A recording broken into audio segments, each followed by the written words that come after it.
Okay, so 2 months after 36 adventurers were sent to claim relics from Regan-Who Manor, the city of Nefel has seen an influx of new adventurers aiming to make a name for themselves. The hustle and bustle of the city streets keeps everyday life abuzz with activity. Guilds increase in size alongside income from successful missions, whereas shops sell out most of their wares to would-be heroes. With no immediate threats, aside from the average rising of monsters or undead here and there, the continent of Gargan felt quite peaceful. Though, no peace lasts, and stirrings were being felt once more. Rumours of a new group of heroes started to spread across the land, known as Divine Destroyers.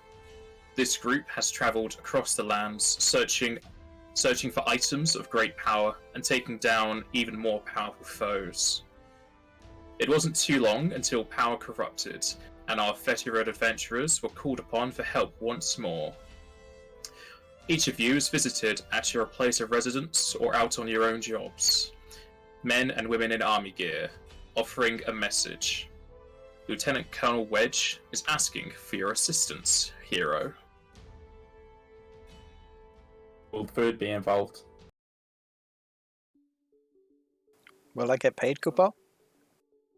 No pay. You feed me. I might have to think about it then, Kupo.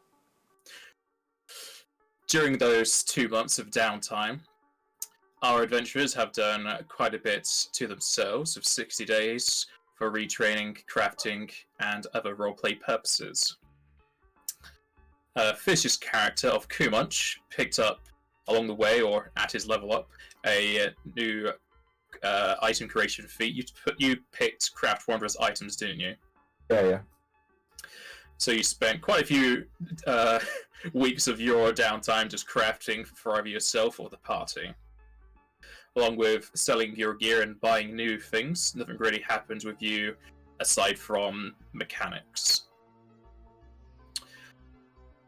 G was similarly the same, though she had more in the way of retraining. She got the services of a local cleric to remove the negative level she had accrued from the Regan-Who Manor trek, as well as enhancing her own gear and retraining some of her rage powers and health. Aside from that, she spent more time working as usual as either a bodyguard or mercenary for those who would have her. For the first 2 weeks of her downtime, she had also spent some time bonding yet again with Skye, an old member of her Iron Pummel mercenary band. After the 2 weeks of that had ended, Skye had informed Osa that he was going to be heading westward as a new job was coming up, and he couldn't say no. You bid him farewell, and if you were ever in the western areas of Gargan, you could go and say hello to him. Aside from that, Osa also picked up back with Remula, who had returned to relatively normal life, more of a desk jockey than anything, as he was putting more hands-on approach towards the... what would you call it, Fish? So just a charity in general. Yeah, they're just helping the NapazTrix as much as they can do. As he takes on a more hands-on approach to his charity, helping out the lower districts. And due to him helping out the lower districts, he has seen no issue with the Thieves Guild or any of their different branches. And whilst she would have been wanting to catch up with Alessia, it seems she did not return to Nefel. She went elsewhere.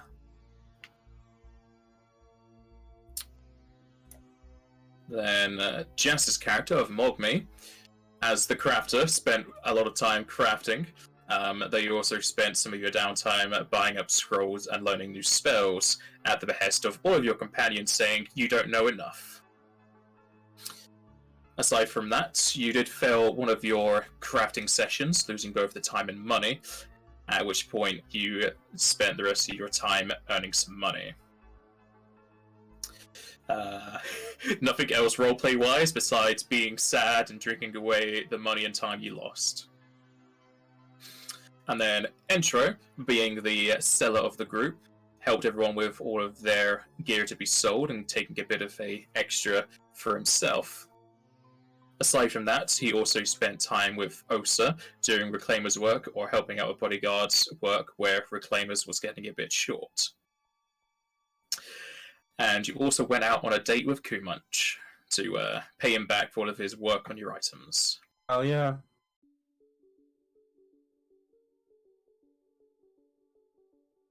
Where did you take me?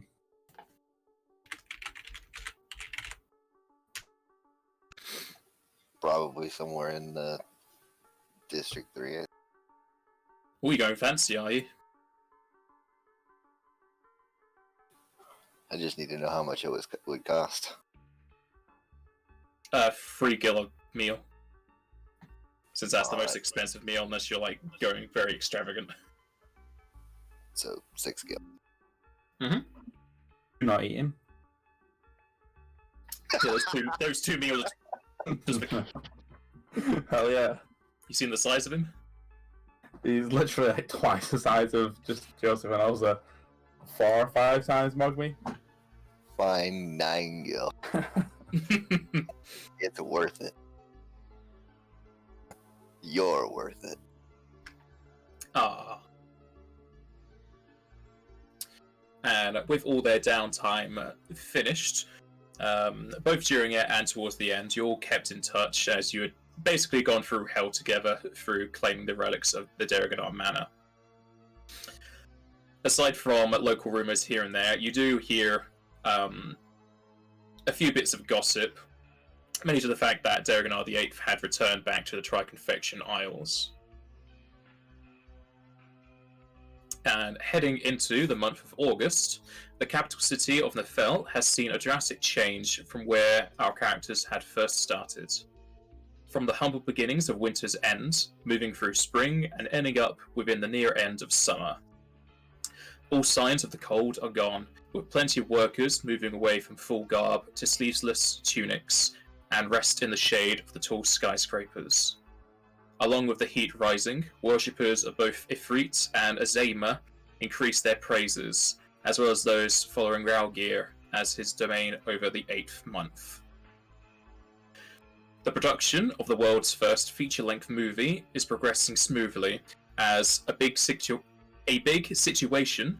has had its filming moved forward to September, with a hopeful release in June of next year. As well as his movie career sparking the advent of recorded media, Investigator Biggs has also signed a contract for a 12-part series following his investigations after the disappearance of Gefwin Carver. The heavy tensions amongst the populace of Gargan and that of the Troll clans have settled somewhat, with the Trolls paying penance in the form of helping with rebuilding efforts, hunting for both meat and furs, as well as guarding the cities against other monster threats. The Troll Queen Zara has also formed a pact with the Triconfection Isles, in the hopes of bringing the flow of alcohol to the Troll clans. With the speedy increase in wealth and luxury, plenty of smaller tribes have consolidated into Zara's clan, making hers the dominant troll force. With the popular event that was gathering the relics far to the east in an old Deragadon manor, plenty of adventurers have made it their goal to battle otherworldly threats. After the closing of the portals, the defeats of the outsiders, and aftermath cleanup of the estate, plenty of new hunts and contracts were drawn up to combat a seemingly increasing number of outsider attacks. Whilst not an exponential increase, at least not one that warranted concern, outsiders appearing more often has sparked some distress amongst the smaller settlements. With the increase in outsider presence, religious followers have seen an increase in number too. Cults being taken down due to overzealous actions or failing at rituals has left many worried with the current state of religion. No matter the local shift in events or attitudes, we come down to our adventurers. After spending 2 months to themselves in quiet reflections, training for their next missions, or keeping fit with common jobs, our adventurers are approached once more. either by a knock at your doors or a meeting during your work. All of you are approached by Humes dressed in army apparel. Saying all the same thing, you decide it best to get the gang back together for yet another quest. The message ever present in your minds. Lieutenant Colonel Wedge requests your presence at the Army's main branch within Sector 4, District. A meeting will take place in 2 days, which you and your allies are invited to discuss a potential new quest. Please keep this meeting a secret, aside from those you wish to take on the quest together. An offer of 200,000 gil is on the table to split amongst your team on completion of the quest in question. Money! Count me there. You could buy a restaurant. Oh.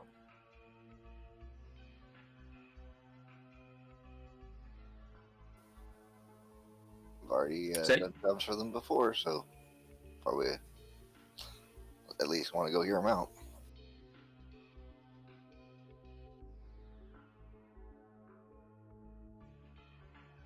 Yeah.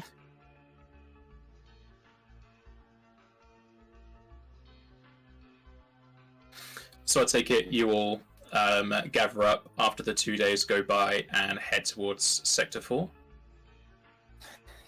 Aye. Yep.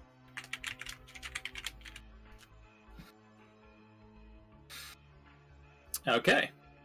Finishing up your own jobs, either with the Reclaimers or as bodyguards, and tidying up the rooms you held within the local inns, you all head on your way to the 4th sector.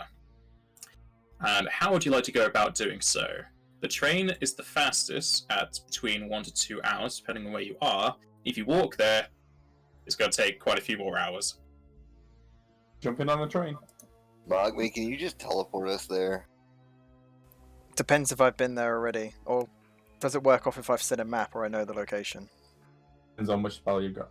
What spells do you have? Do you have the greater I have the vent greater space version. and time? Yeah, I have the greater version. Then I would all think so. you need to know is like a brief description of the area, and then you just go there. So yes, I can teleport people that would like to be teleported. Teleport in the lab and see.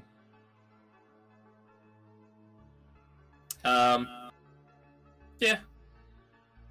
As long as you're not like going inside of someone's house and just like on the street somewhere. You can teleport to a nearby park. We'll say that. Yeah, that's fine. If you're okay with that, we could do that. I don't mind Kupo. It'll save us about 100 gil, which is, you know, Yet it costs him 7 MP. Correct.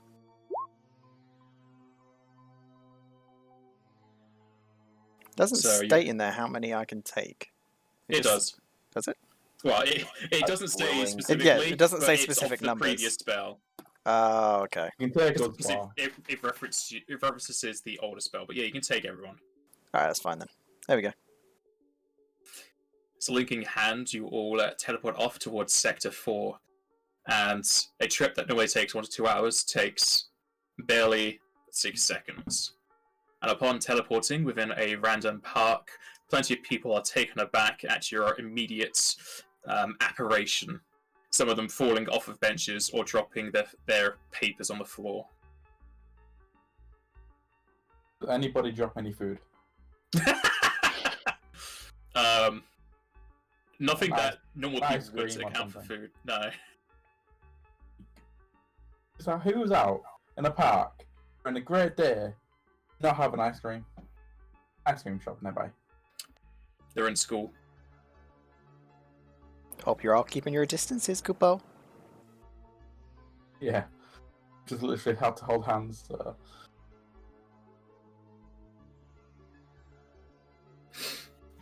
And after teleporting to a close enough park to where you were going, you head off towards the building in question. And whilst you're not exactly taking the train or moving throughout the entirety of the city, as you move through Sector 4, you'll continue to see upbeat attitudes of the civilians, though with a slight overtone of fear due to the increasing presence of outsiders. The capital is seeing plenty of refurbishments and new construction work across all sectors, aside from Sector 6. And you'll know this from local rumours, as you didn't really take the train. Both opening up new businesses, as well as creating new homes for new residents. A drastic shift can be seen when it comes to the walls of the city, seeing reinforcement done to both sides where possible, and even some siege weaponry placed atop the walls. Rumours circulate the streets about a possible attack into the dead sector to reclaim it. Though plenty of voices are all for this endeavour, there are some that talk about the potential risk of such a task. What is this dead sector?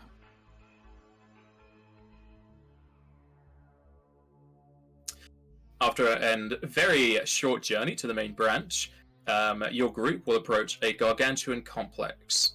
Several interconnecting buildings, tall towers, and domes create a facility much larger than any other previously encountered.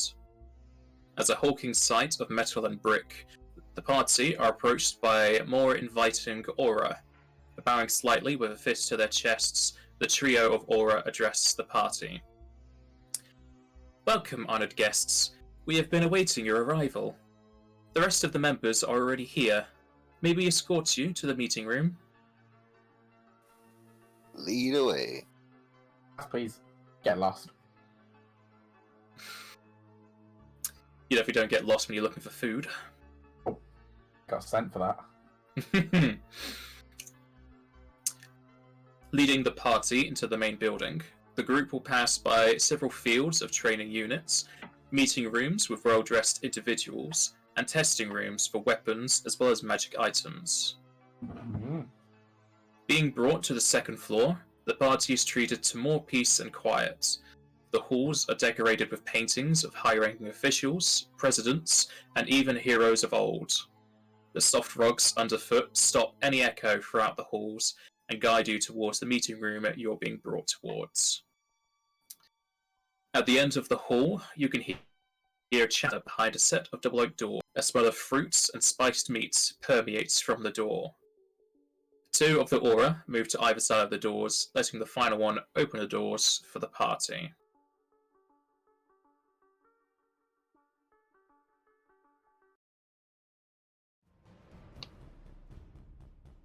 Need a hero.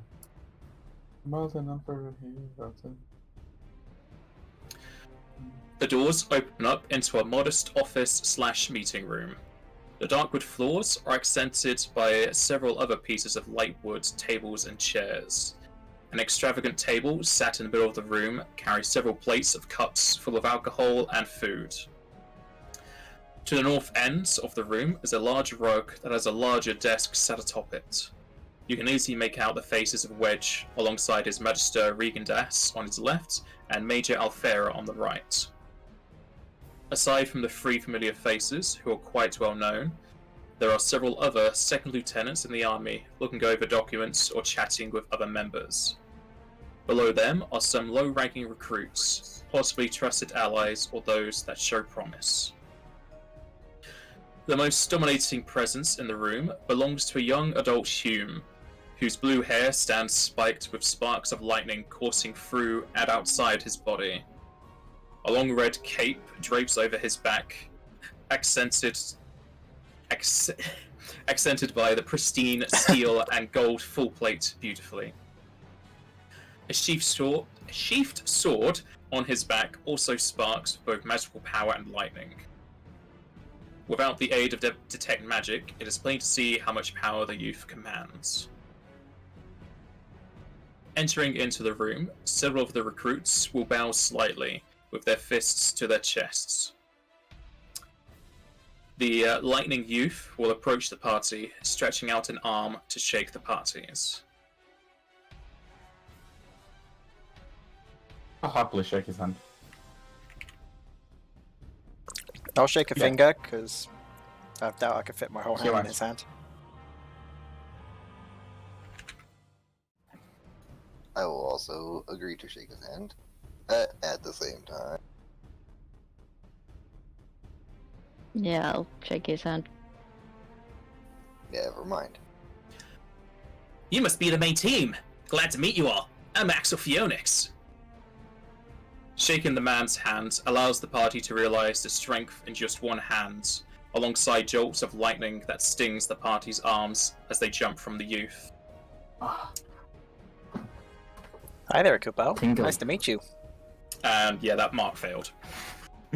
And upon the introduction of Axel Phoenix, you can make a knowledge local check if you have it trained. Forget this is a party who has everything trained. And Makes a change from Sunday. Axel who? what? Oh, this guy.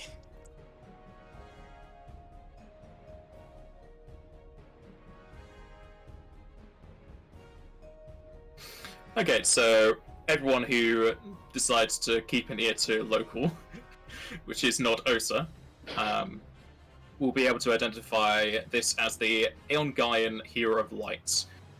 Axel Phoenix, which is spelled correctly for him, it's not Phoenix, it's Phoenix, is aged 19, he is a hume, and his class is Fighter.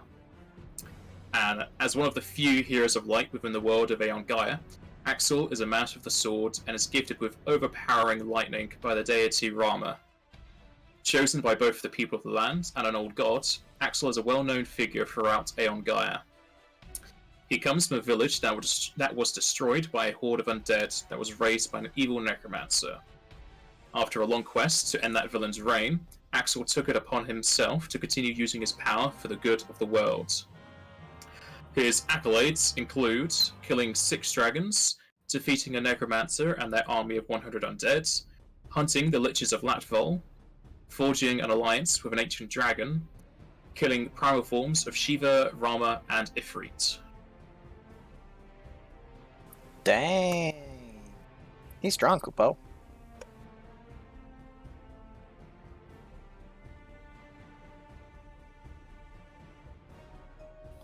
Never thought I'd meet a hero such as yourself, sir.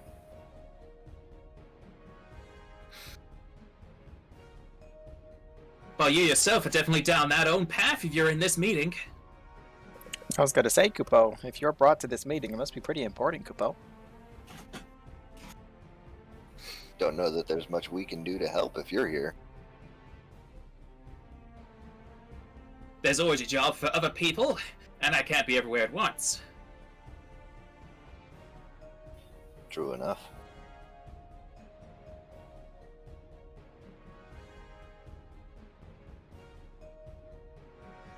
Since Joseph already tried to mark, does anyone else want to use detect magic to see what he has? Hell yeah. Detect magic on that shit. You're almost blinded from the power coming off of his gear.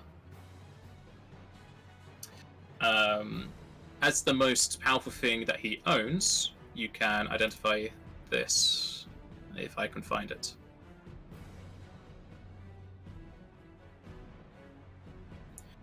Okay, the strongest thing in his repertoire, which is also the most expensive, is a +5 buffs to sword with Shocking Burst, Keen, Cooled, and Ghost Touch. Dang, Kupo. He got a lot of money.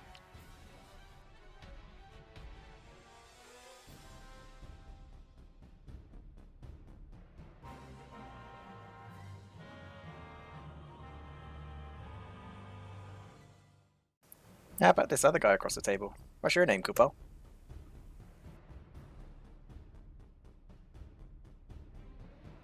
Which one are you talking to?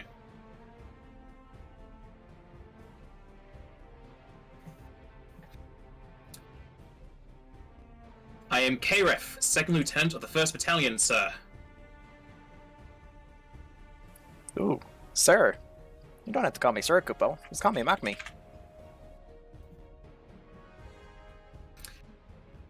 If sir would appreciate that name better, I shall call you Mogmi. Hi, Kupo. Yeah, none of us are soldiers. We're just civilians that are doing our part. We don't need to. You don't need to call us sir or ma'am or anything. I don't. We have been informed of all of your deeds. We thought it would be dishonorable to not address you appropriately.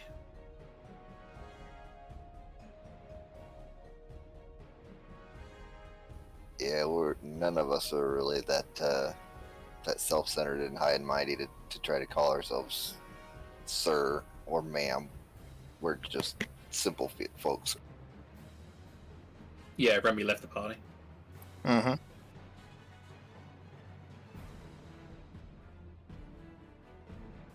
So, Kubo, about this quest, what does it entail?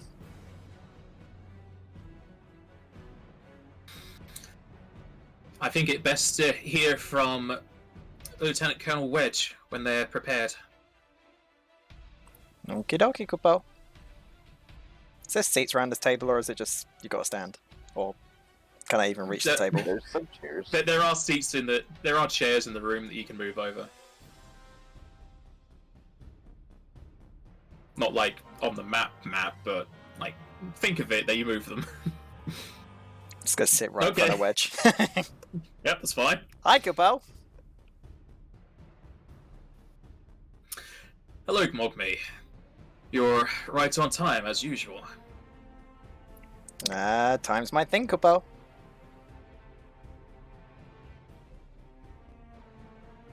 That it is. And it looks like everyone is here. Oh, sir, could you not sit on the table? I saw you sorry. standing on the table. I didn't realize it was a table, I'm sorry. That detail evaded me. I did say it was a large table in the center of the room. Like I said, that detail evaded me. You're too busy reminding all the days you had with Axel before.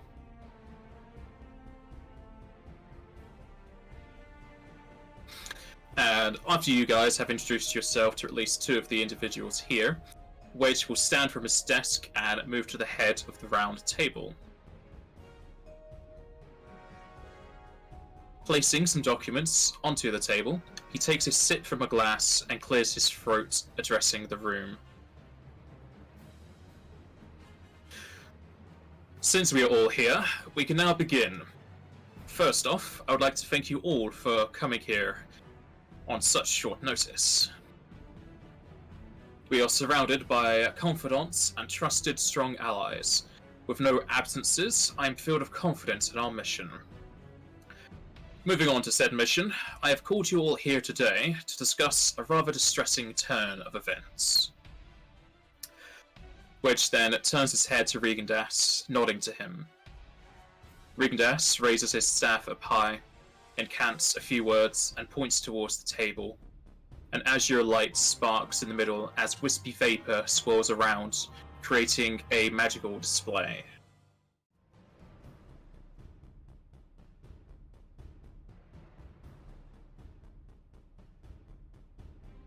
Hey, that's a neat trick, Kubo. I want to learn that one. The display shows four individuals with incredible clarity. Besides the images is floating text that hovers ever so slightly. No matter what angle you look at the display, it always has a straight facing to you. Wedge then continues to talk as the display solidifies above the table. I am sure some of you are already aware of this group. They formed a few years ago. They only recently took up the name of Divine Destroyers. A month ago, their leader, Wyznwyb, killed a primal form of Titan that was summoned from a cult wanting to increase the landmass of the world. After dealing with the Primal, she went on to defeat the remaining cult members, handing off the culprits to the nearby authorities. While we have had little dealings with them, we have had several reports of calm and precise work on their name, helping nearby settlements with monsters or bandit troubles. Reports have come in, alarming as they are, alluding to their new goal as a team, the destruction of the deities.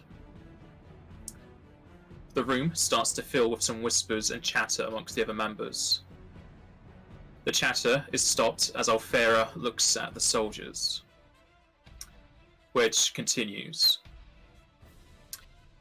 While these claims would just have been laughed off as a lofty goal, we have reason to believe that Wyznwyb, who later took the title of Titan Backbreaker, has actually found one such way to enact their plans. Defectors of their group make mention that TBB was also able to absorb the leftover mana from the Primal, increasing her own powers and possible divinity. Old literature continues the worries, as Kefka had done a similar ritual before his rise to divinity, absorbing the powers of old gods to elevate him into a seat of a greater deity. TBB was already a strong individual, being able to kill the Primal Titan single-handedly.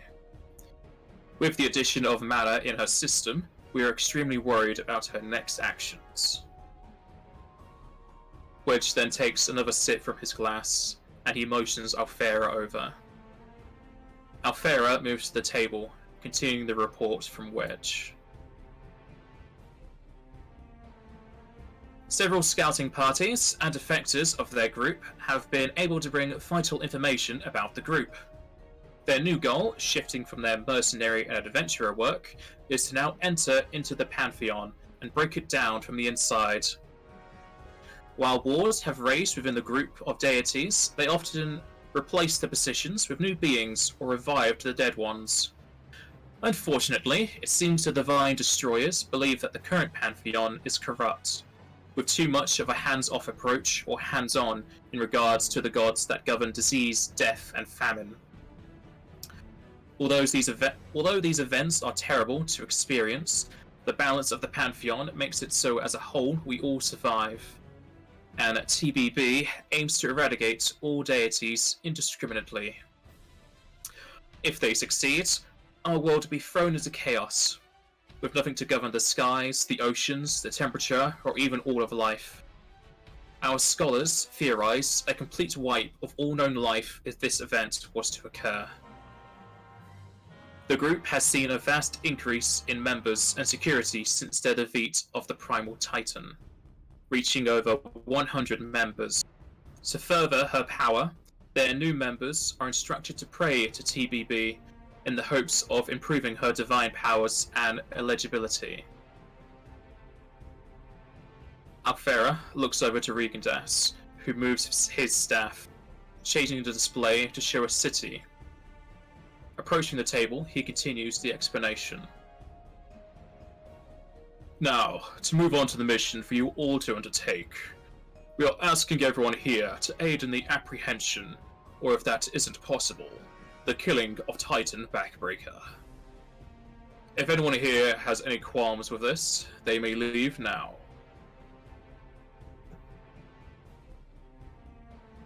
Now me, Kupo.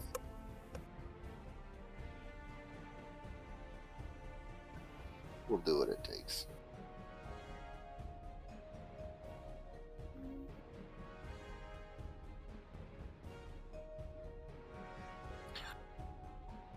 Regan-Who looks over the room, awaiting any sign of people leaving.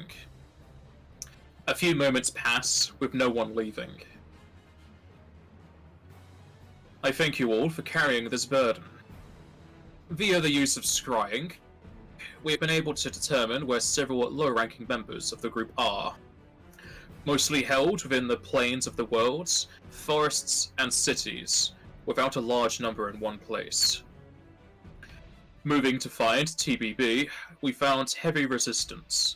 One astrologian even fell unconscious from it, leading us to believe she has some sort of protection against divination. The lieutenants have similar defenses, aside from Azane Cloth, the master necromancer. Either due to a gap in the timing between the protection, or his own magic interfering with it, we were able to scry his last known location to the city of Zrekan. Zrekan is a city heavily set in commerce, alongside their colosseums and tournament grounds. We cannot send an army, hence the smaller numbers here. We will be splitting you up into 4 teams. The second lieutenants and their squads will head to some of the group's main hunting grounds and cities where they took jobs. Under the guise of keeping the peace, you will attempt to find any information or even bases for the group. Stopping for a moment, Regan-Who looks to Axel, whose grin shines back at him. The others in the room wait with bated breath and gazes on Axel. The Hero of Light, Axel Phoenix, will act as a distraction method. You'll be sent to a staging area where our summoners will be forcing the opening of portals for outsiders to pal through. Your job is to eradicate all monsters that come from the portals. With this, we hope to cause a ruckus and draw the attention of the settlements, as well as the group, onto you. Whilst you deal with the outsiders, we will spread rumours that you wish to join the Divine Destroyers, which you will corroborate during your downtime visits to the settlements. This will hopefully act as both a deterrent to the increasing number of outsiders, as well as turn the gaze away from the main team. Axel raises his arm to Regan-Who, a thumb raised. He replies to the Magister, "You got it, Reg. I can make an explosive distraction. I would prefer going after the group myself, but I know I'm a bit too popular for espionage. If possible, I'd like to enlist the aid of my trusted allies." Regan-Who raises an eyebrow, replying to Axel. "You mean the half-orc and half-elvan? That is fine." Axel gives a pleased look as he motions for the trio to continue their briefing. Wedge moves to continue the discussion. This comes to the main team.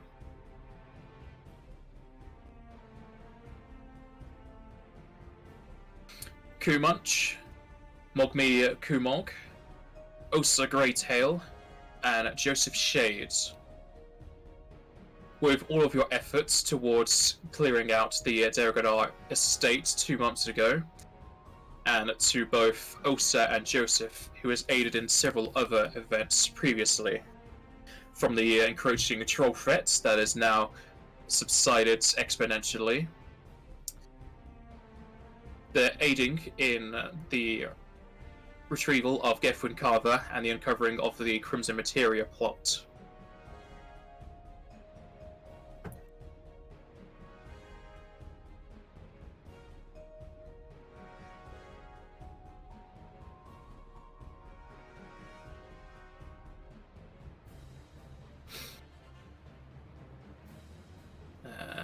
You have all shown ample restraint and adequate skill to undertake the most important task. You are to track down the 3 lieutenants of TBB: Azane Cloth, the Master Necromancer; Dranbeen, the local samurai; Shersha, the precise assassin. Wedge will then slide over some documents containing more information on the targets. If you scroll down on that handout, that'll be the additional information he's given you. Aside from the races of the lieutenants and the real name of Titan Backbreaker, it gives a brief description of the lieutenants' capabilities and their goals. As already spoken about, you'll know that the last location of Azame is Reckon.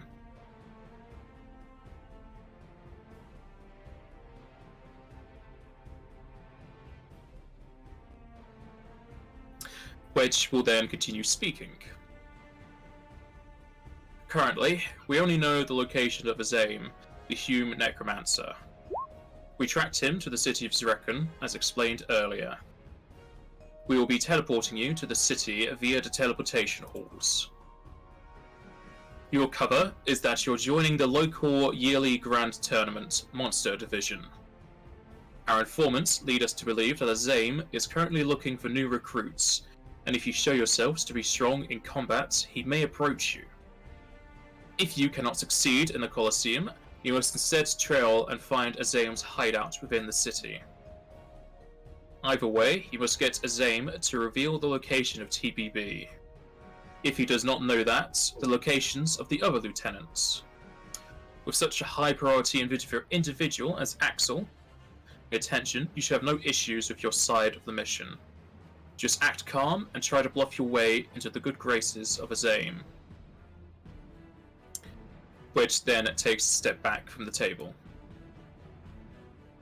That about sums up the mission and your tasks.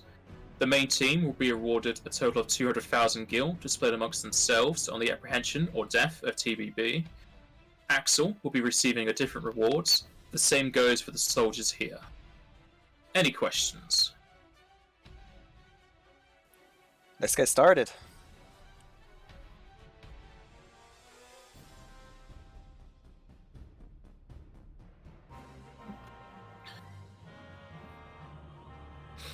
No questions after the overload of information? Do you have any materials that you'd be willing to send with us in terms of scrolls, wands, anything like that that we'd be able to use? Low-level stuff that not really important to you guys? Sadly, we have already spent most of our resources gearing up the second lieutenants and their battalions, as both your group and Axel are much more vastly well equipped than they. Understandable, just thought I'd ask.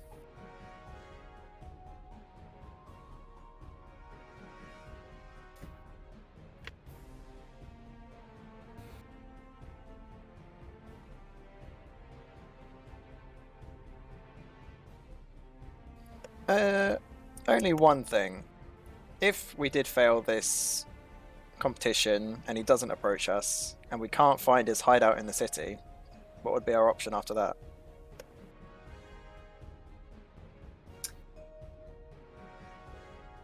Your actions based on your failure will be up to your own discretion. Though if you lose the trail of his aim, it might be rather difficult to pick it up again. Alright, sounds good. Just don't lose sight of him. This is gonna be fun and difficult. Love a challenge, Kupo.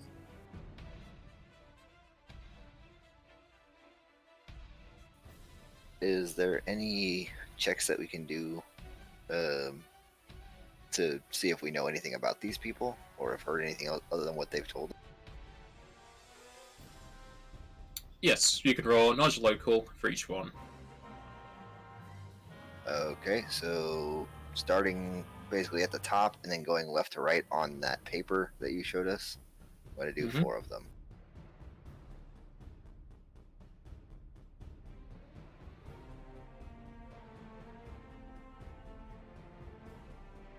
Doing it in the same order as Joseph. Yeah.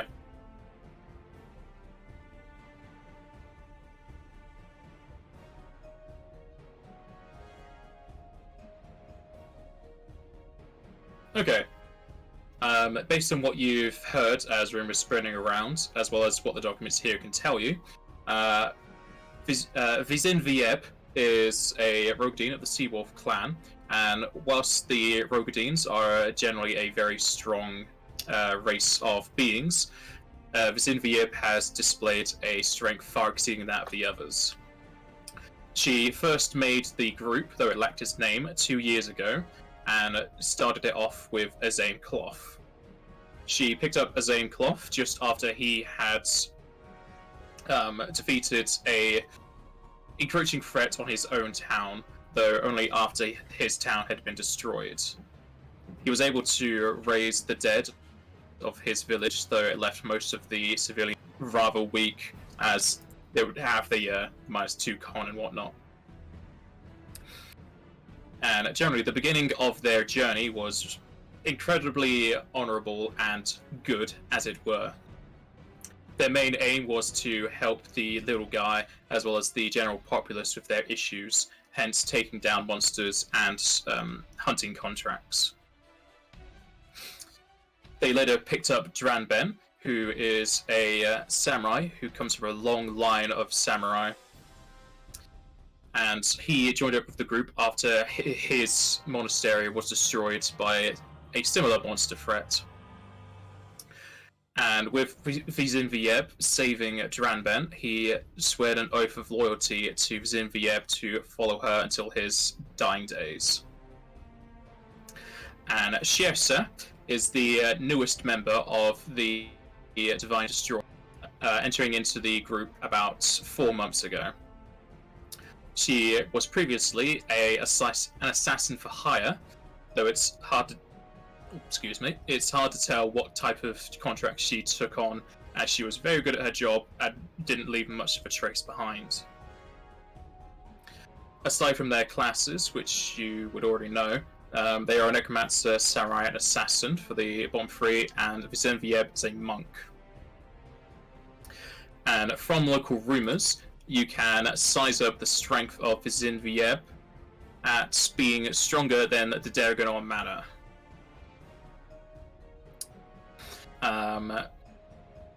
Checking through the documents, and as well as your own knowledge of local rumours, you know that Wyznwyb has found a ritual to be able to absorb mana, and whilst it's not a incredibly useful ritual, as mana is extremely toxic to people, it seems she has found a way to subvert the cons of such. And since she absorbed the mana of a Primal, she has become much more stronger than she was before. Aside from that, you know that they have a generally good alignment as far as their previous actions are coming into play, but it seems somewhere along the way their goals and methods have changed.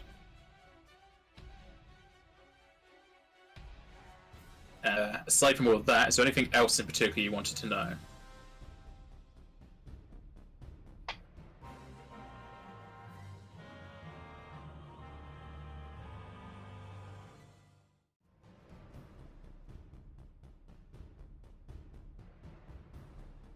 I'll take the silence as a no. Don't think so.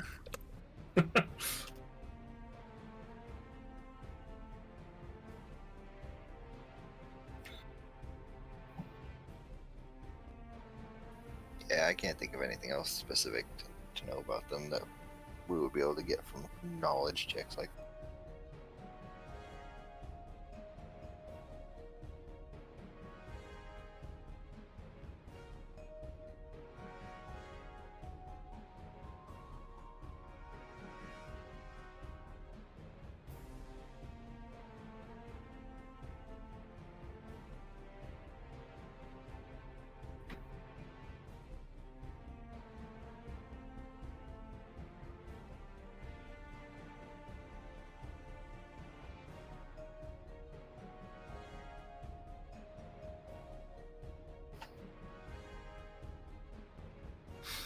Well, if your group has no other questions or discussions to be had amongst these people, you may leave the room and head towards the teleportation hall at your next convenient time.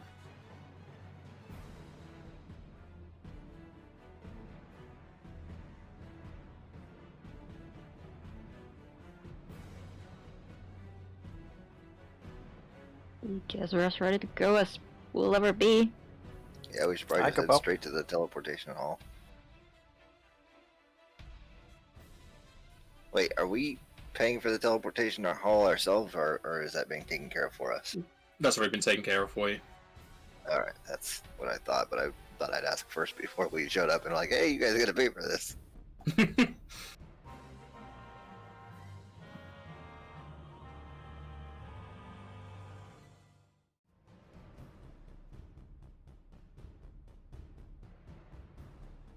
And you all leave the meeting room.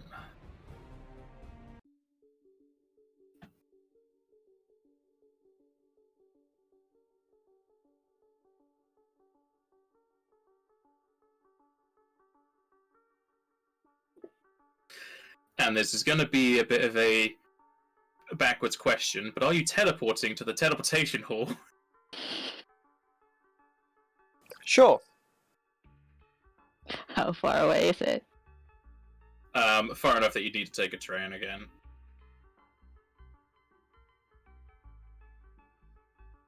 But Mogmi's got MP to spare. I have been muted for so long. really doesn't surprise me. why. Whenever I see your mic muted, I know for a fact that you've forgotten that it's muted. Were you trying to say anything? Not Sounds- important. No, it's not important. It's fine. You were just being cute munch. That's basically a lot, and then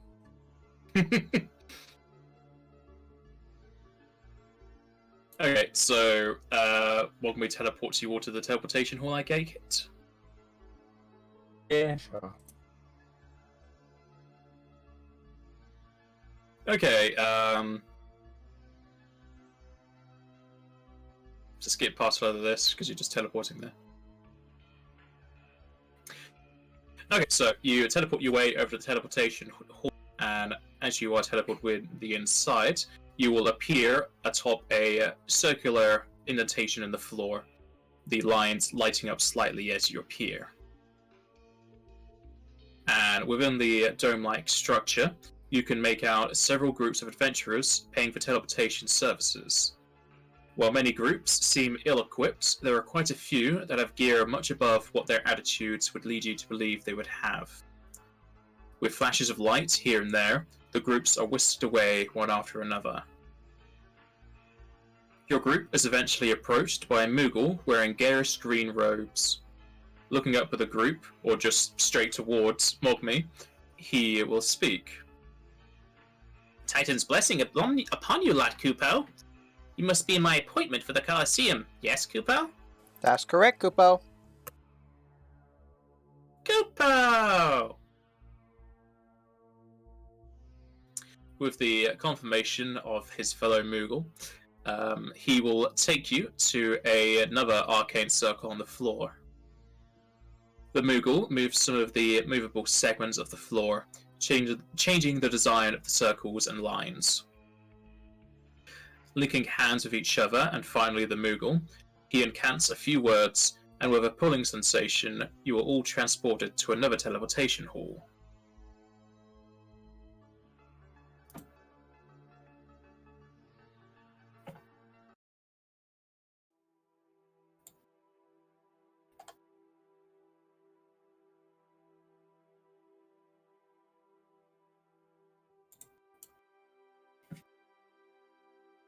Dang, that was far. The instant movement is quite nauseating, heaving your stomach slightly. After teleporting around 1752, your bodies take a few seconds to acclimate to the new climate. With a spring in his step, as well as his voice, the Moogle will talk once more. We've arrived at Srekin, Kupo. You'll find the tournament grounds within the north of the city, though you may want to indulge in the local markets before then, Kupo. Thank you. Thank you for your help, Kupo. No problem, Kupo. Let's head into town then. Sounds like a plan.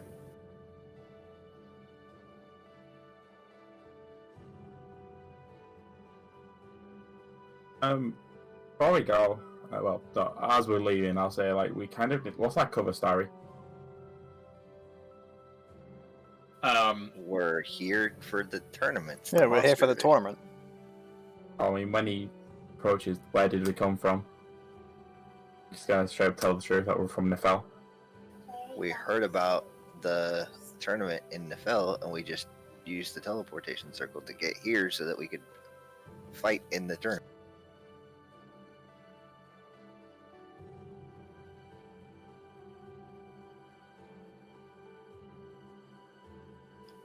Anybody object? Fine, let's do it. I didn't see an issue with it.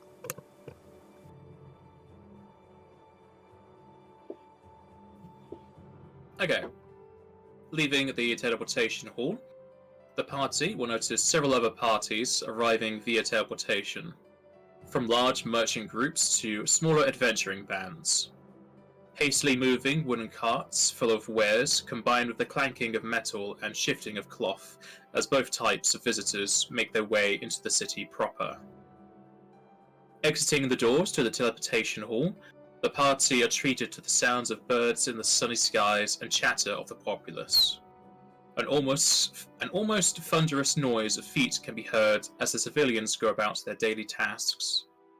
Increased even further with the markets in full swing. Shouting can be heard every so often through the cacophony of busy life from top-notch swords to get your army here, the masterworks all.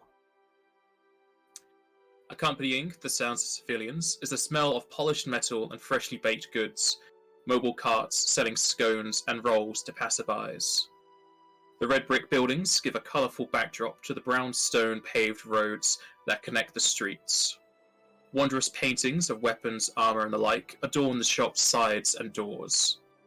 Signs on the sides of the road give ample direction to lead the party where they wish to go. To the Colosseum. You're not going to the market? It's a nice place, Kupo. I ain't got no It's a nice money. place for us to sink our money into, but we ain't got very much to sink, so... You're also here to investigate where his aim is. This is true. Aye, to the market.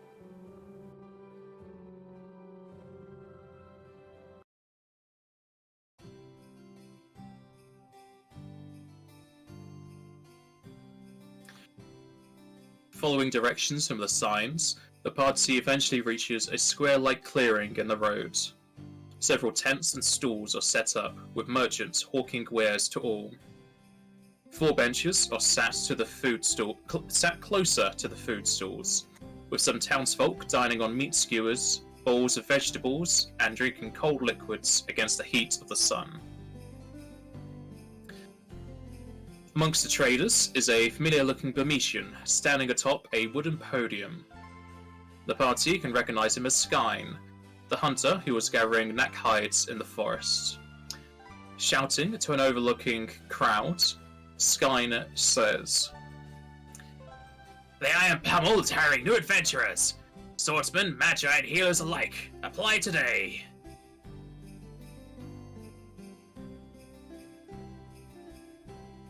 Skye, how are you? Ah, Joseph. Fancy meeting you here. Yeah, Hello. we're here for the tournament. Ah, and Osa. What a wonderful sight. I hope Nefel was treating you well. Way too busy. Always too busy. Too many people. Well, you're gonna have to get used to it sooner or later, Osa. You can't be living under a tree all your life. She can try. I mean, yeah, I can try. Unfortunately, it rarely pays. Too true. And you say you're here for the Colosseum?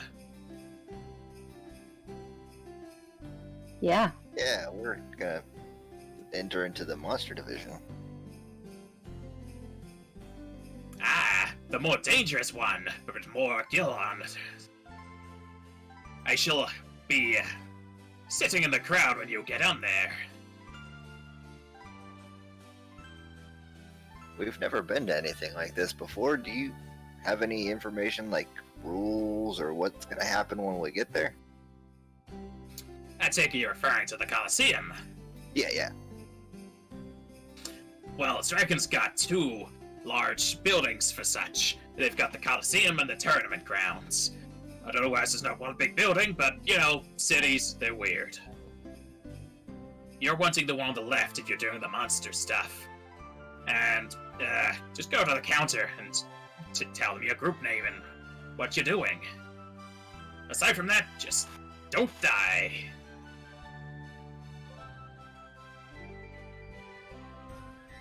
Wasn't planning on it. Oh, so I'm not sure if you can die after what I've seen you do. "Oh, she can." You've seen me die. Yeah, but I was Well, there. you were there when I woke up at least, so I assume you saw me die. She had to pay for a store to get rid of the negative levels from dying. That's why I have 4 scrolls. Yeah, I felt bad for the rest of the freaking adventure. That's why I said I don't really plan on dying again. It's not fun. Nobody plans on dying, Kupo.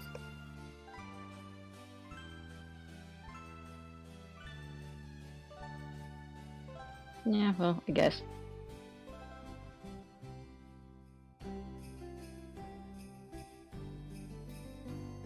But like, things get hairy sometimes.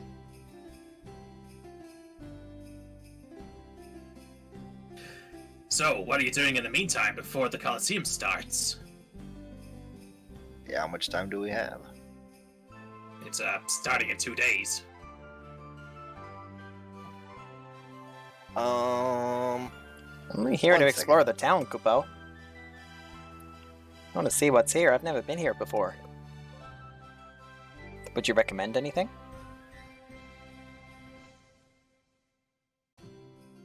Well, I know you lot are a little very engrossed in your adventuring. Plenty of weapon and armor shops to be visiting, though it looks like you've already geared up for that. Joseph just disappears for a second. That was the wrong button. You sense motive the stools, and their prices are too damn high. How dare they? Was that meant to be a stealth, or what? Yeah, it's meant to be a stealth. I'm looking at the plus to that right now. Mockme will kind of like whisper to Osa So, and just say, I wonder if we 24 ask him if he knows anything about Azim or where he is.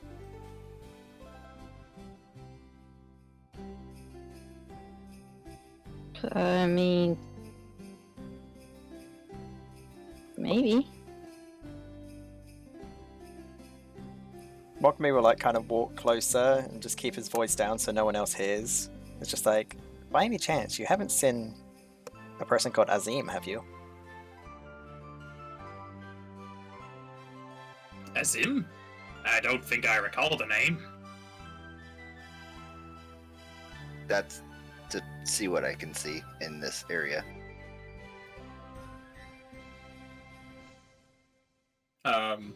We'll do Skye and then we'll do you. Otherwise, get confusing. Okay.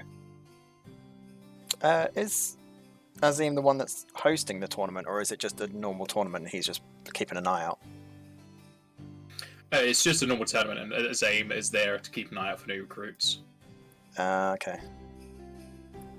No, we're just looking for a guy, Kupo. I heard his magic's really cool, Kupo. I just wanted to check it out. Well, I hope you get to learn something new from the fellow. You can always ask around the market. There's plenty of rumors going around. Or you can pop off at a local inn. That'll be a hot spot for information. Mockme just has quite a big smile on. It's just like, cool. Thank you for the information, Kupo. I'll go and ask around. He'll just like flutter off.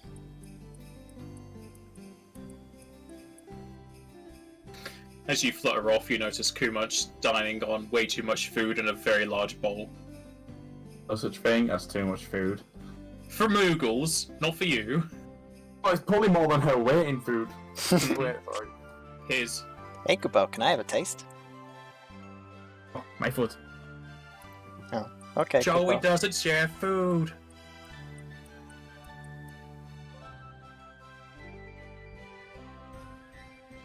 Is Osa going to say anything else to Skye?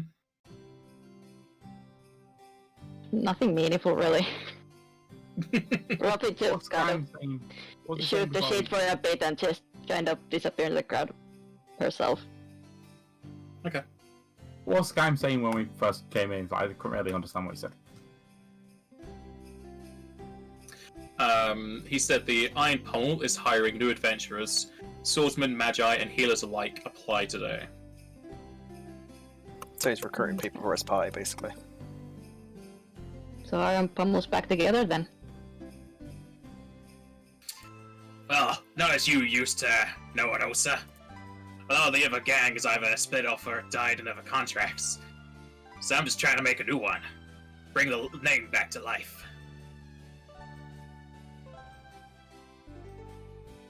That sounds pretty neat. And if I didn't already kind of have a policy of my own right now, then probably definitely sign up too. Well, I'd always welcome you back to the fold with open arms. Though I think you're a bit out of our league now, Osa. I mean, we all gotta start somewhere, and I started with the Primals. Yes, but your skills far outshine mine nowadays.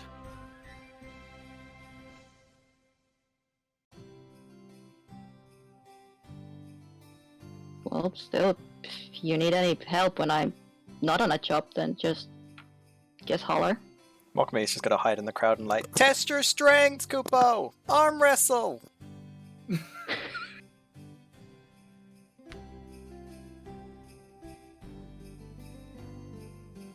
Well, I'll be sure to put on a word whenever I see you're out and about and alone.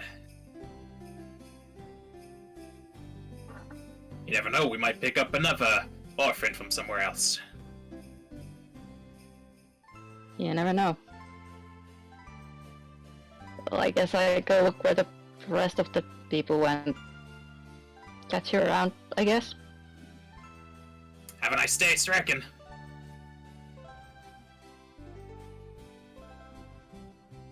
Then she just kind of wanders off somewhere.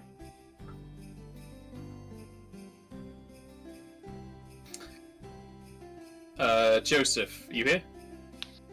Yep. Alright, as you make your way up to the northwestern side, you start to overhear some of the merchants speaking amongst one another. One who is seemingly selling some fish and wine is being approached by another older Hume. I say, good sir, you definitely want these fish. They're all the way from Stoneshore. You never get something this exotic on such a fresh taste. I don't know what you're talking about. That's so far away. Why would I want something like that? You've probably been walking for days on end. Oh, no. I assure you, good sir, we used the teleportation hall and came here lickety-split. Ah, you're talking about that teleporting fish. Well then, I may be wanting to buy it off you, but I'm saying, 2 gil not free.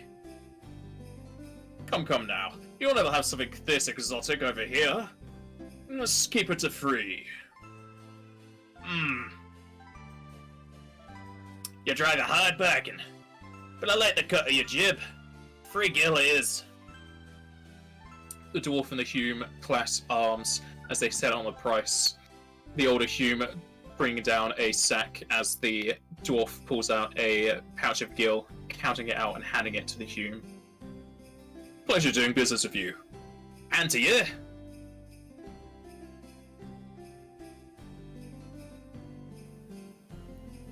Hello, father. That sounds so evil. That sounds like he's about to like slice him. In reality, it's just to startle him, that's it. Ah, Joseph, my boy. What are you doing so far west? We're here for the Coliseum. Is your father a hugging type? My whole family is very touchy-feely, except for me, and they know it, and they still ignore it. He hugs you as the fishy smell starts to bleed into your clothing.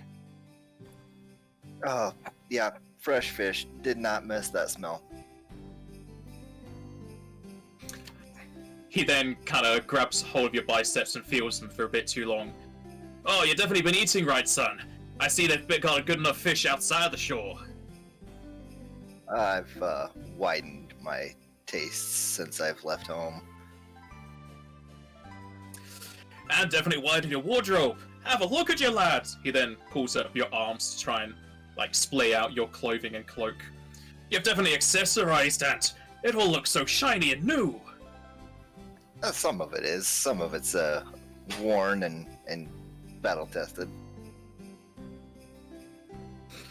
I remember it was just yesterday. We set you off with a cloak, some gil, and a chocobo. Whatever happened to that chocobo? He's back in Nifel right now, taking up my money, eating through feed at the inn there. Well, as long as the thing's still kicking and giving you travel, why'd you leave it? Would you have used it to get here? It did not even think about bringing it with me, and we were using some teleportation circles and stuff with when I didn't have him with me, so he just got kind of left behind. Well, hopefully you paid for some stables for the poor chick.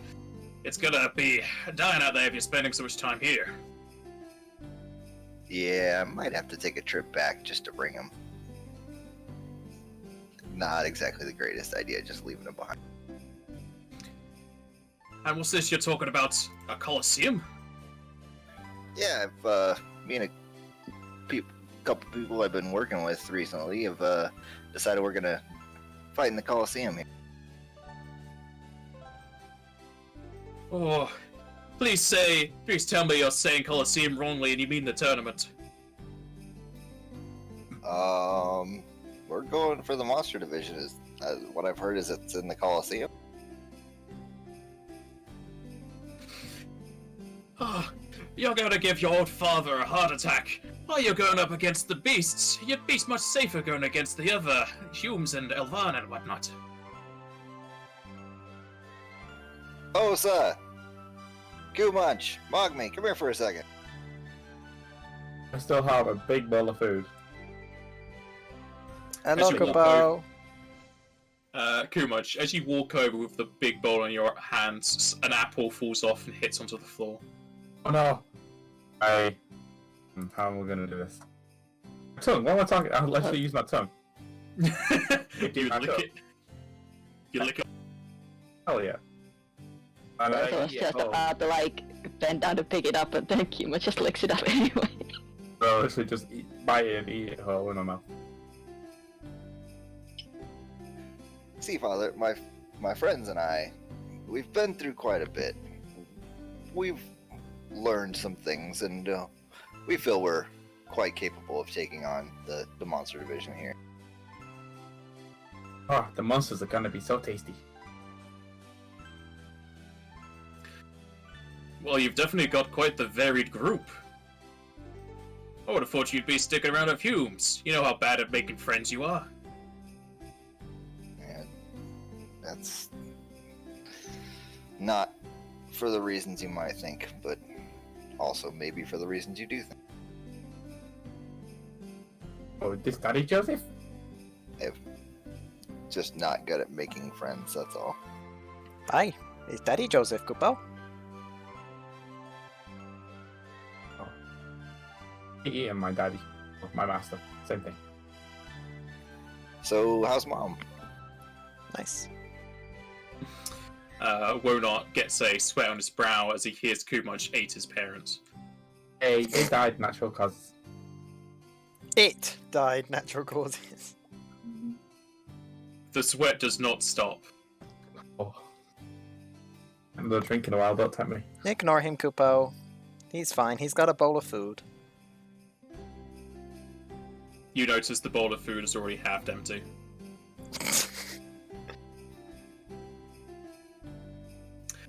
Oh, your mother's fine. She stayed behind as she's not exactly fine with the teleportation.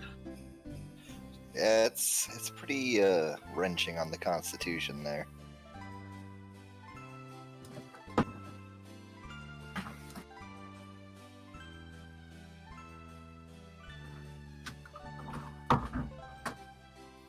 Any news in particular from Stone Shore? Well, the lake's been acting up a bit. Got a bit darker, and we had some adventurers come in to... You'll never believe this. They put on flippers, then they had these weird contraptions for their head, and they just went inside the river. They were in there for days, then they just came out with hundreds of corpses. Any of them I would recognize? The corpses? I don't know. They did quite a bit of a job on them, as you might say. Yeah, water's not exactly friendly to decomposing bodies. No, they weren't humanoids. They're all monsters. Ah, okay. Well, that makes me feel a little bit better. Yes, I was quite confused as to why you were asking if you knew the corpses.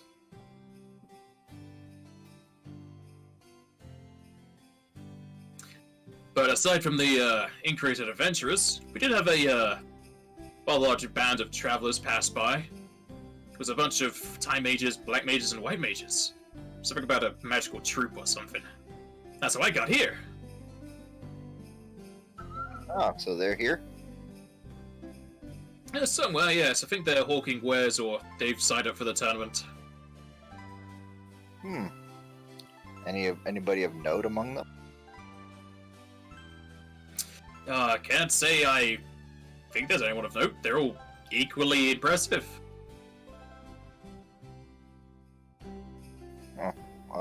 Do you have a place to stay here yet? Or are you heading straight back? Well, I've got to wait for the opportune moment to return. I'll be staying at a local inn till then. Well, what do you mean by opportune moment? Oh, you know, cheap travel. How much would it be for, actually, there's no teleportation circle on Stone Shore, is there? No. Oh, never mind then. I can pay for you to get back to Nefel if you want to go from there. It'd be a much shorter journey.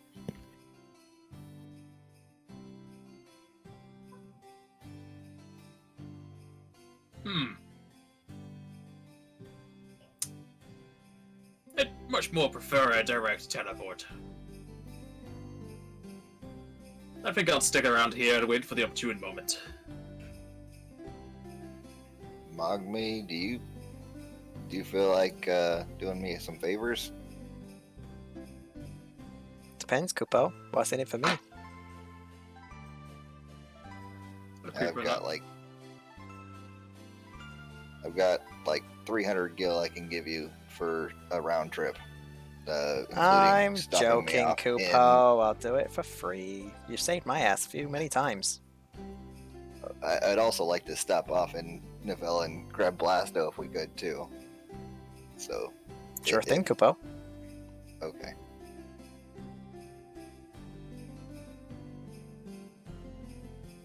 They're probably very fresh, especially if he just teleported here from Stone Shore, and he's a very good businessman in terms of being honest and forthright, but also trying to make money. So they're probably very fresh, and it's probably not some fish that you've had before necessarily, because they're lake fish, not river or ocean fish. Wanna buy a fish? Ah, you're a big lad, ain't ya? Well, a fish is 5 gil each. I'll buy 2. The dwarf picks Alright. up 2 fish and hands them towards you. I know you're cool. You like to eat them straight, don't ya? Alright. Then I put one in my mouth and then just yeah. Well, I was gonna say I'm gonna do it if it's even possible, I don't know, but like where I pull just the skeleton of the fish out. I'm eating all the Oh, meat. wow, you're gonna eat the skeleton too. That's afterwards. I use it to pick my teeth. And I eat them as well. I'll say that'll be a dexterity check. Odd. You try to do it, but instead you get a lot of the scales and bone shards embedded in your tongue. Fine. Anyways, well, Father, meet us back here at dusk, and we'll get you home right away.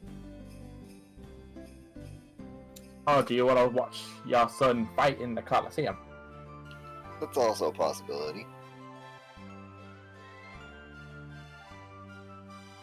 Oh, now that I know you'll be fighting in the Colosseum, I don't know if I want to break my heart watching you in there or give you ample support.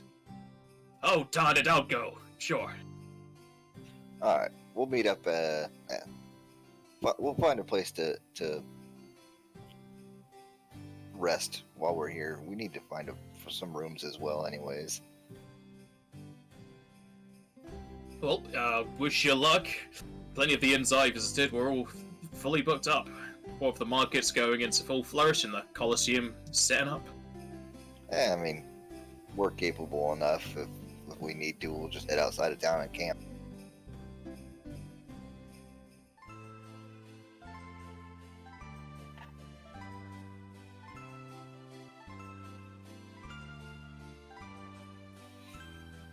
Alright, well, we've got some more preparations to make before the Colosseum. We'll see you around. And you too, son. Hope you have a pleasant stay here. You as well. Before you're able to walk away, he gives you another hug. Oh, fine. Someone joins in on this hug. Oh, you- fresh. Even more Your fresh. friend is strong. Go lunch. Oh, breathing. It's a thing. Yeah. I Yeah, don't but- think that's enough for me to get away from you much. We'll see. Could be, because I haven't your got. CMD. It's versus your CMD. Oh, yeah. Nope. 27. Nope. Ah. I'll let him go when I can see the faces going a bit blue. Oh, and your friend is definitely strong. He's also extremely over enthusiastic, Oh. but he's a good guy. He's healed more of my wounds than I can count. Mockme just flies up on top of Kumunch's head. He's just like, "You're a big teddy bear, Kupo. You're nice and cuddly." Want a hug? No, Kupo, you'll eat me. Kumunch, you just imagine a giant salt shaker seasoning Mogme. Oh, baby. Oh no. Mugu not taste nice. You do. I've eaten one. I know. Yes.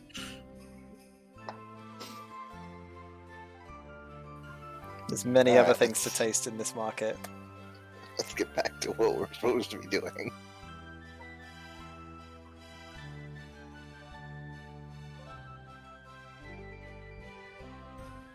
Where's the check for gathering information?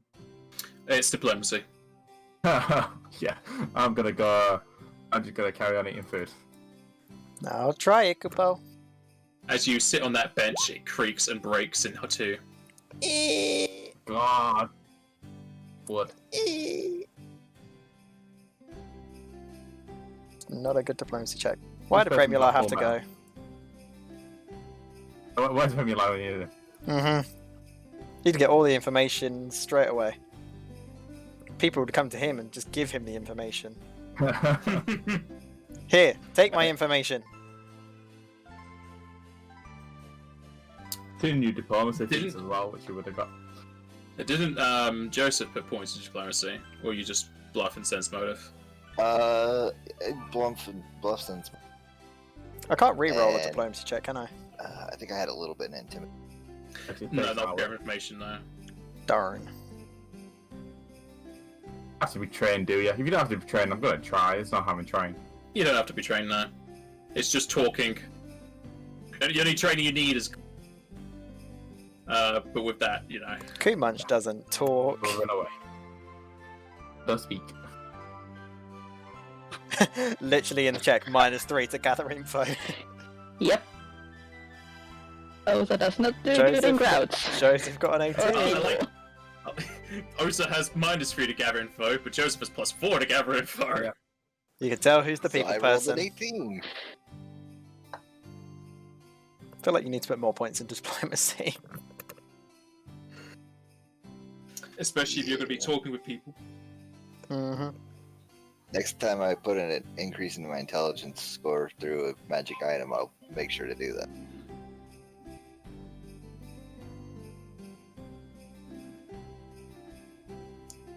All the magic items are set for what skills.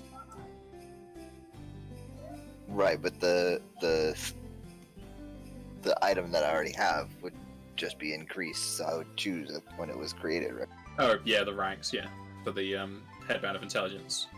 Yeah, or Yeah. Force Bracer, some like. Yeah, that one. Alright, and with all of your best attempts at gathering information from the populace, it seems you're a bit too focused on the task at hand to have civil conversations, especially when Kumo's just walking around with a lot of food in his mouth and scaring the children away.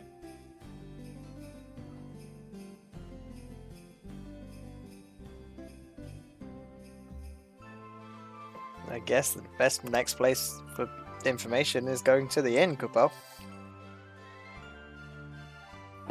Yeah. Might as well see if they do have an extra room as well, even though it's unlikely. Extra couple of rooms, I should say. Yeah, we can check out a couple of inns. Guess we'll head to the inn.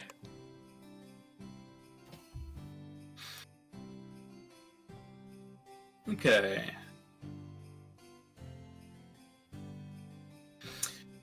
You all head to an inn. And someone just shouts down the hallway, apparently. Alright, as you head towards the direction of an inn, we shall have our break here.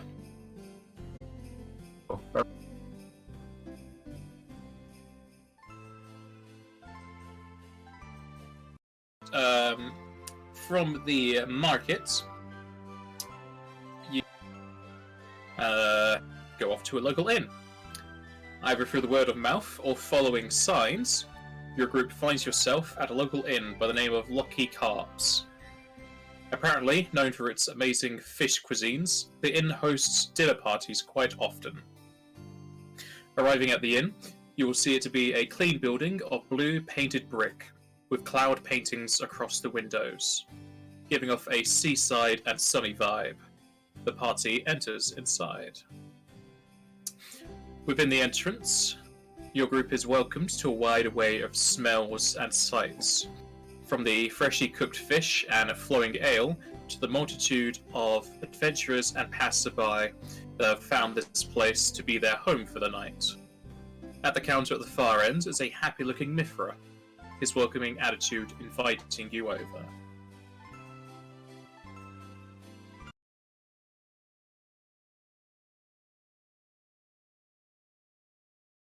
The counter.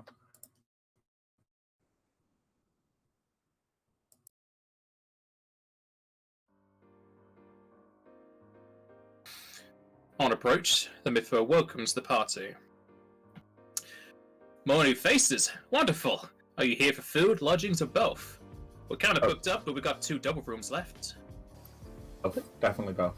Yeah, I guess Good, both, sounds great. Kupo. Yeah, we'll take those 2 rooms and some food as well. Well, the rooms are 10 gil a night, and if you want a meal, You cut out. I'll give you I didn't 20 get gil. that. 1 room and 3 meals. The change. you're having 3 meals to yourself. Awesome. Okay. Smells glorious. I want a star, I want a main course, and I want a dessert. That all? Yeah, I'll do for now.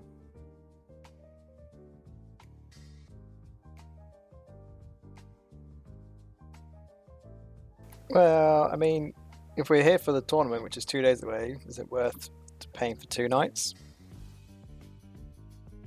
Up front. Yeah, probably. Probably even 3 nights. There you go. I'll approach the person at the counter and say, I'll just Can we- say then, yeah. Pay for it. book them for 2 nights.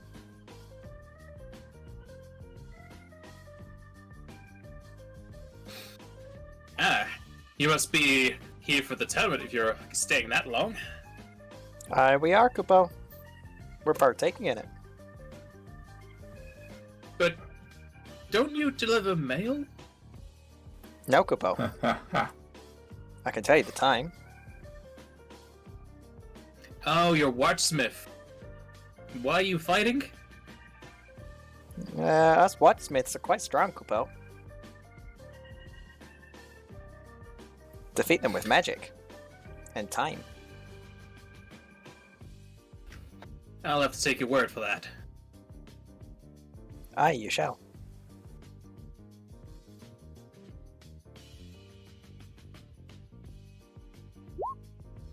Anyway, pass over the gill needed.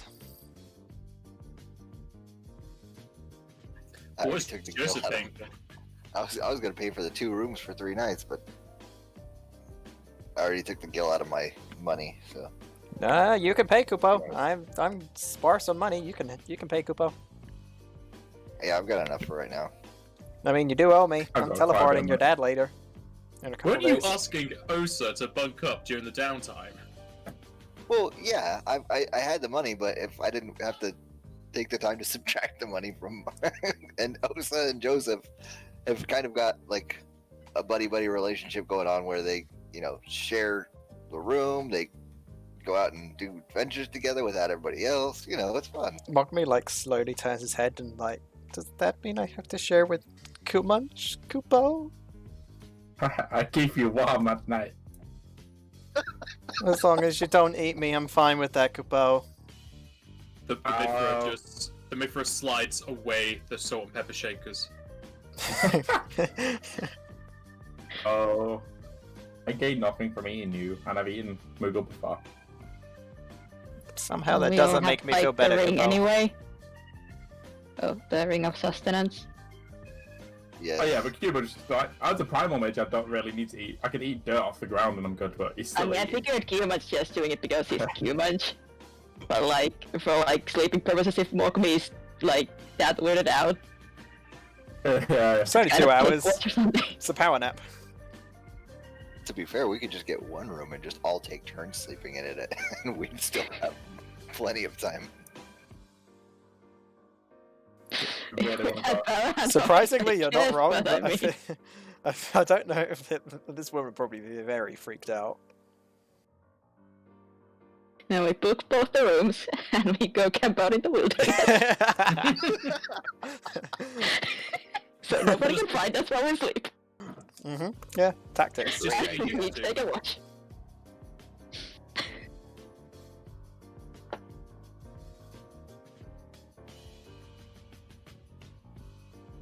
So does Joseph just pay up for all of it? Yeah, I'll put up front for everything, for the rooms. Are there people like just standing around or sitting around in the lobby in the inn at the moment? The main entrance to the inn basically doubles up as the counter area to pay for rooms, as well as the dining area. So there's plenty of people sitting at tables eating. Can I roll a diplomacy check to try and gather some information? You could attempt to do so, yes. Might as well press a button and see what happens. Could have been better. Yeah, Push the button and let me know. So the roll appeared on Twitch, but it's not appeared on Roll20. Oh, that means I should re-roll it then, so you can actually see the roll on roll 20. No, actually. Darn. So on my terrible. screen, Kumunch is first, where on your screen, you're first. I don't know what you're talking about. There's nothing on the Switch stream. Stop time traveling.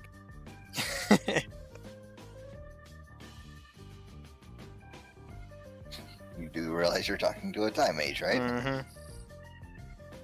You do realize I'm the GM. I can tell him to do whatever I want.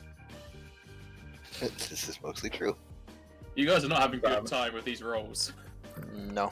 No one That's here a good roll for has. Osa. No, yeah, no one here has a That's diplomacy. like one of the best rolls Osa could get with this kind of check. Yeah, Mogmi's got the best diplomacy, he just can't roll properly. Been relying too much on your moats. Agreed. Be nice if I could use them.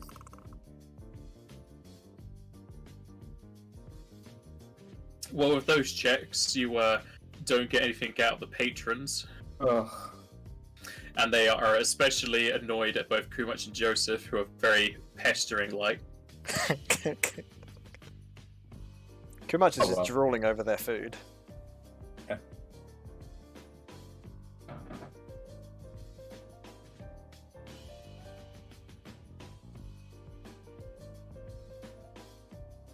Well, Kupo, I wonder if there's anywhere else in this town that we can go and get some information. Or unless we just try again tomorrow to gather some information. Or we just go scouting around and try and find it ourselves. I think it's gonna be that easy to find. We could also just do what the Lieutenant Colonel suggested, and just prove ourselves in the... Aye, but that's 2 days away now from Kupo. Gotta do something within the but next couple I days. feel like that's our best bet on finding him. Yeah. Oh yeah, I agree. We can always have a quick look around tomorrow, but If Gotta do Remy were something to still sort here, out our we days. might have a chance, but... If Remy was still here, you'd get all the higher checks as well. Get all the what checks? The higher, Higher checks. checks. Because the information you get is in tiers. Yeah. we would give you his birthday, his star sign, and everything. Real. Too bad he retired. He went home to become a family man.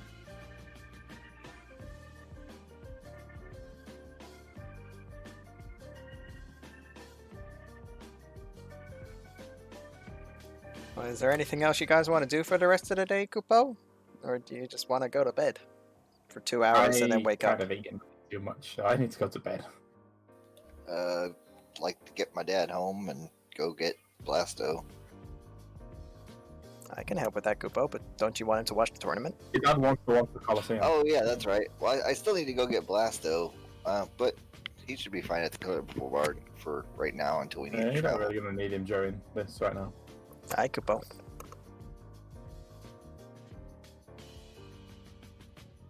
Don't you have one of those fancy chocobo whistles? Can you just call him here? What now? Chocobo whistle. You just do a nice little whistle and they just suddenly appear. It's very magical. Never heard of her. An old man comes up from behind Smogme, places a hand on your shoulder, and he says, "This is not the time to be using that item." Then he walks away. Kupo!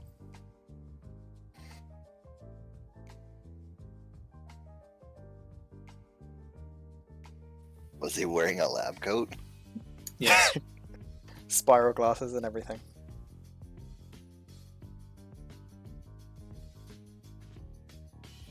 Alright, let's... I personally feel like we should just wait until the tournament, or the... whatever they call it. Can you redo a diplomacy check each day to try and gather information again? Because if so, we'll just like go forward a day, redo the rolls, and then if that doesn't work, just keep going forward.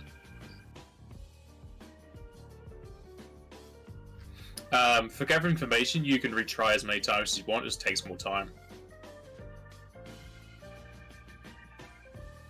Can we just take a 20 on it, though? I was going to say, yeah. Does that mean we can just take a it 20? would be 20 times whatever my D4 would be. Because taking 20 is 20 times it's normal, and it's 1d4 hours normally. So as long as Well, it that doesn't would go be over, like as long as it doesn't go over 48 hours. There is a chance it would, but Yeah. Also, would there be a risk that if we just ask around too much, we would kind of, Yeah. you would get a Probably raise It's suspicion. sense Right. of us and kind of give the wrong impression? Yeah, I would just try once Suspicious. per day. Alright, once a day, that's fine.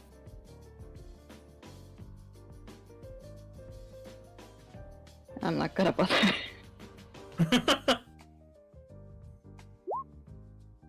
Got one more than last time. My rolls are impeccable. oh, I see. We're just passing into the next day, are we? Yeah, sure. Everyone agreed. I'm not even going to try. I gave up on it. Yeah, no. Well, before you make these checks, as you awaken to the next day, the outside of your windows continue to blare out the sounds of people moving about, as well as the birds in the sky. However, You also hear a lull in the sounds, which is replaced by almost instant gasps in a row of people, and then a sequence of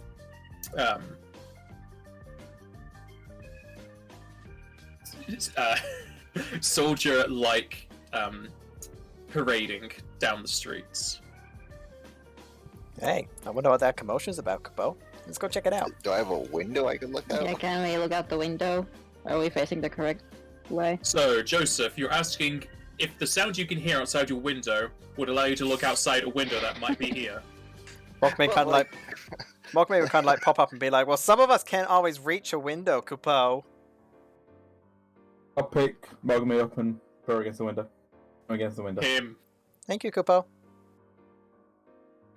Ooh, soldiers, Capo. No, they're not soldiers. Do we need to check at all, or? No, I was just waiting for you all to look out the windows Yeah, that look are out in your the window. rooms. Yeah. Well, my face Yeah, is looking out firmly the planted window. against the window right Looking now. out the window, yes. So everyone aside from Joseph looks outside the window, as he does not believe in it. As you look outside the window, you can see the tail end of a rather large group of adventurers going down the street. And from the back, it's hard to tell any of them from appearance, though they seem well armed.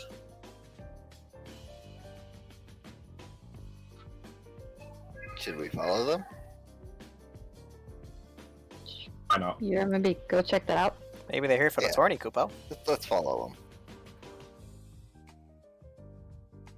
Let's go check it out. What's the worst that can happen? It's a good question. I can think of many things that could go bad.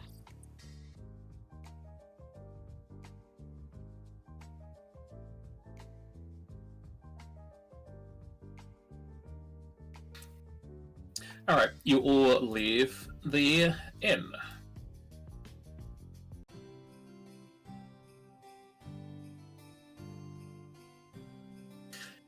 Leaving the inn, you follow the streets into the direction of the parading adventurers.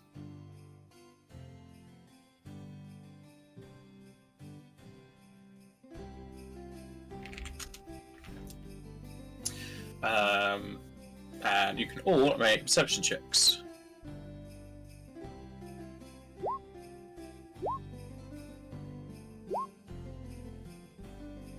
Lila compared. Jesus Christ.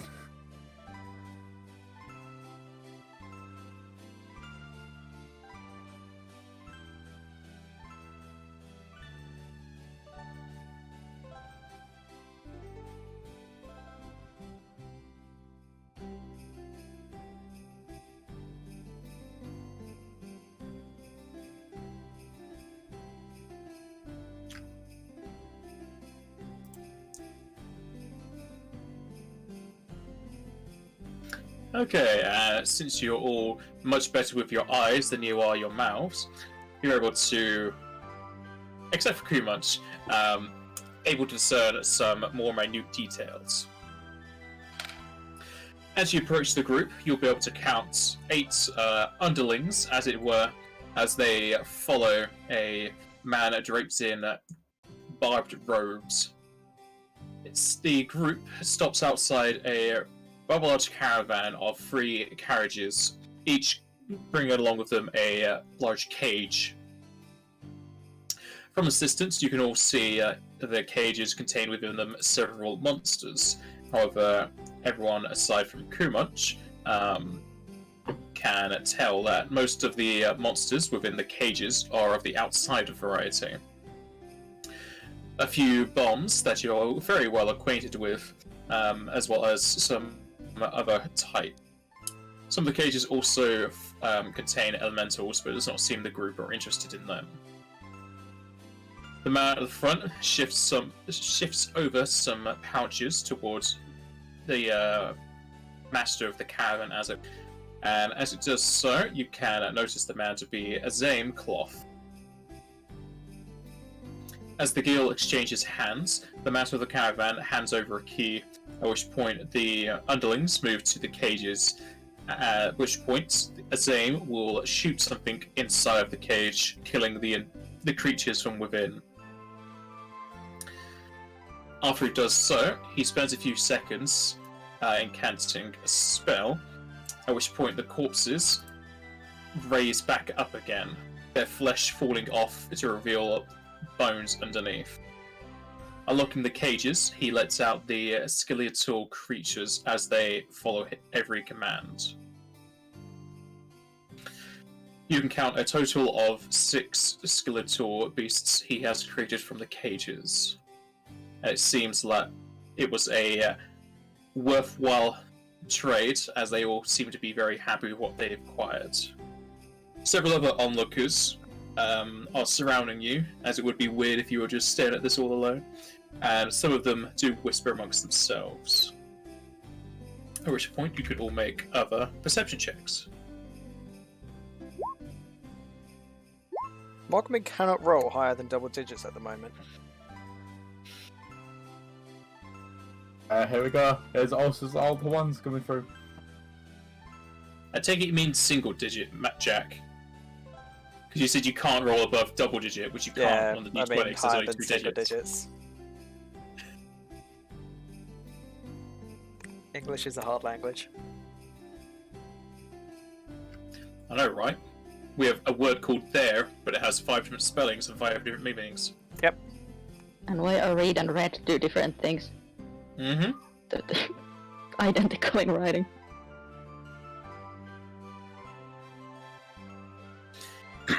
Okay, as you all look at the scene, you're able to hear several pieces of gossip amongst the other civilians and townsfolk. It seems a few of them do recognize Azame Cloth just from seeing his appearance, though more comes to the realization after he animates the dead. Some people are also talking about those skeletal creatures being used in the next Colosseum match, making them a tad bit more varied and possibly difficult depending on who fights them due to their skeletal frames. Aside from that, you also get information that apparently Azame Cloth is meant to be staying within the city for at least 3 days before moving on, but most people do not know why he is here.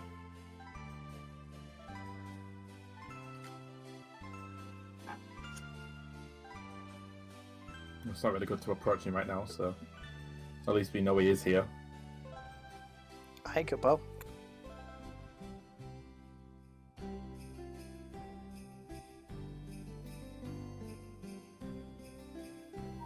Considering, actually, you know what?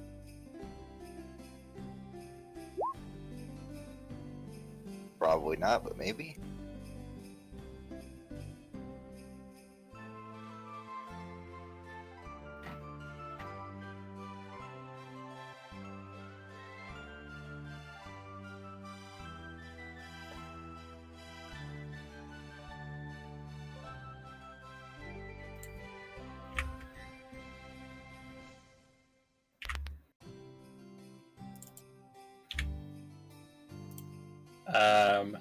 That does mark him, so give me a minute.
There you go.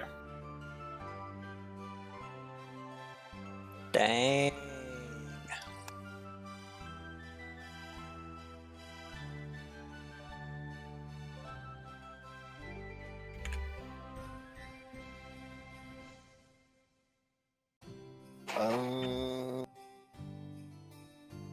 That's a lot of ability points.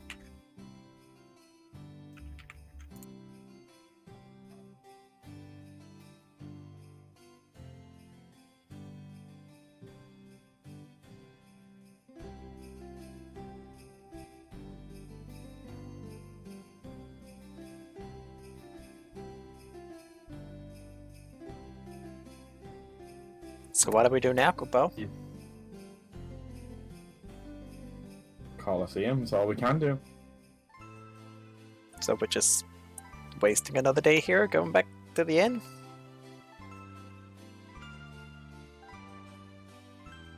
If you, what you call wasting, I call enjoying new foods. I'm just gonna go and explore town, Kupo. So the question is, the ringus doesn't feed you, but does it stop you from getting over full? That is a good question. I've got a big stomach to fill.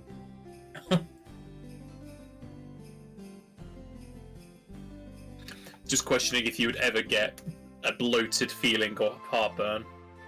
I mean, I hope not, because we've had a I crap imagine that's If up to what like, Keymush is eating, I don't think cooked food's gonna be the problem. well, overall, I think that would be like up to DM as a flavor. Like, is it like you can still eat normally if you want, but you just don't have to? No, you can Or is eat, it just but it's more like, can you just eat, and the ring just makes you fine. Balances it out, yeah. hmm.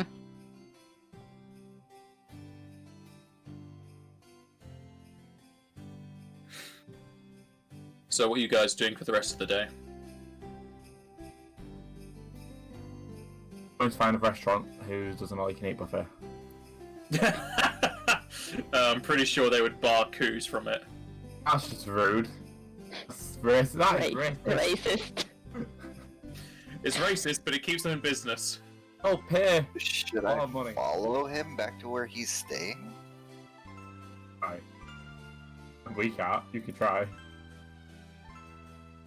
I mean, he's making enough commotion with this parade of people that people following along and just seeing what's going on isn't really unusual.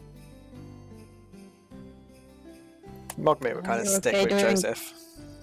Doing that on your own, because Yeah, honestly, I wouldn't tag along. Yeah, I don't want to tag along to risk covering you or blowing your cover. Exactly. I have no Okay. stealth, literally. Depends. What But is I'm your not even gonna risk it. Joseph? What's your bonus to stealth? My bonus to stealth is 22. My bonus is 15. I don't know if I want to risk it either. I'll hide you under my cloak. If you were Kumunch, maybe. I feel like I'm gonna look a bit hid my- weird on you. Nah, Mogme will sit this one out. Mogme will go and explore town. See if there's any sights to see. Yeah, I'm gonna go ahead and follow these guys back to wherever they're staying, just to find out where it is.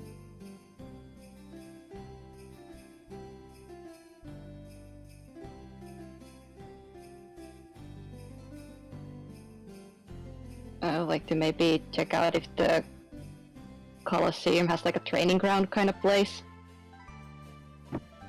Roll a 1, roll a 1, roll a 1. Ow. Do I have I to? don't know why that happened. I did not do that.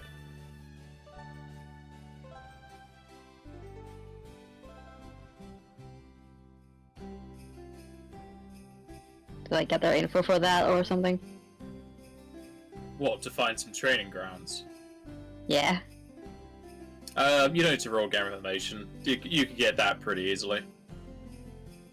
But yeah, they do have just normal arena matches or like make up battles at the tournament before the actual things start. Well, not really. Like, I guess that if there's just like an area and some training dummies, just kind of would do it by herself because she doesn't really trust strangers to train with her. So antisocial. How dare you? It's also for their own safety. Nah. She might flip out, and she doesn't really want that to happen. They might accidentally hit her a little too hard, and then Yeah, So then she might clever. just end them, and she doesn't want to pay the bill for those resurrections.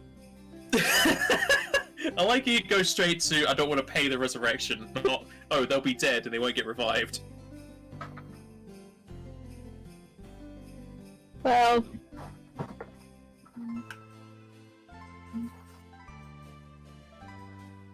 either way, yeah, she would just find a corner for herself.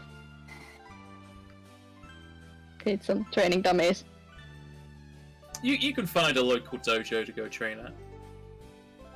The Molly can eat Sure. won't let me in. I'll go with Fossa. They'll only let you in if you pay for how much you eat. That's not how an all you can eat works. Yeah, but that, it doesn't work when a person could just eat all the food. No, I'm joking. I won't.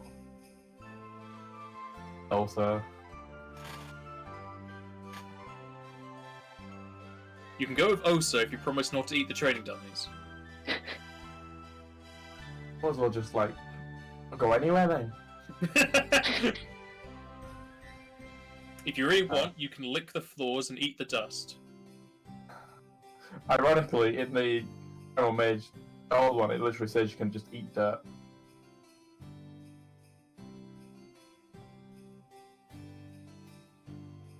But no. And you go. I'll actually go And all to you, and all you can eat buffet in a dojo. yeah. I'll go train my jaw, my claws. You sound so defeated. GM won't let me eat.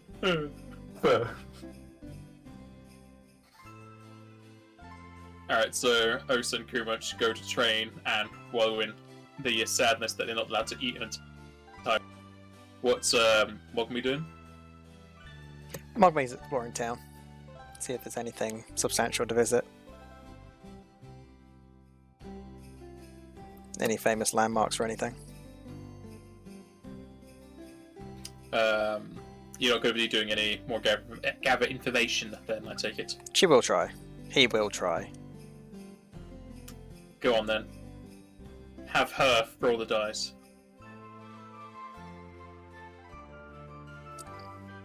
Still can't roll above a single digit. Yeah, it's just not your day for game information. So, no. You can go see the sights. Lovely.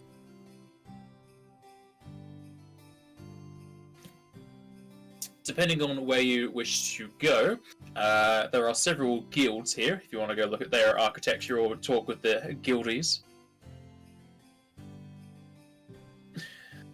Aside from that, the only other, I would say, well-known places would just be the Colosseum and Tournament Grounds. Go check him out.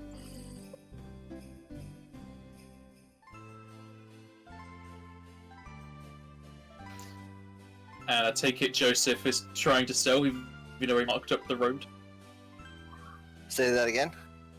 I take it Joseph is trying to stealth after Azame, even though you were marking the road. Yeah, I wasn't. I don't know what happened there. I wasn't actually trying to push any buttons, so I don't know where that came from.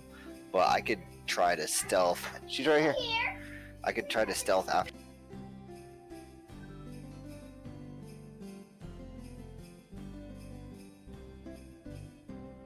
So you would have rolled a 27 then.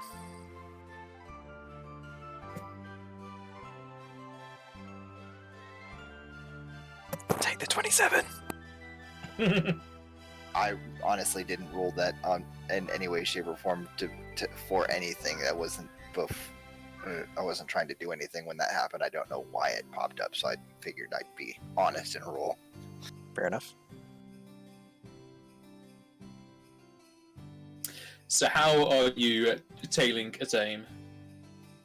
I'm sure that there's probably like a little bit of a crowd kind of following behind him. I'm just gonna be a part of the crowd.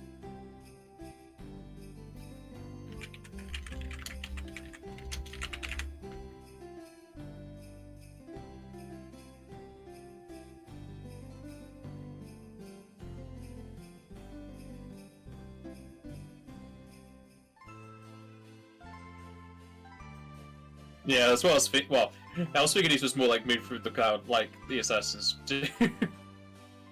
They gift it as well.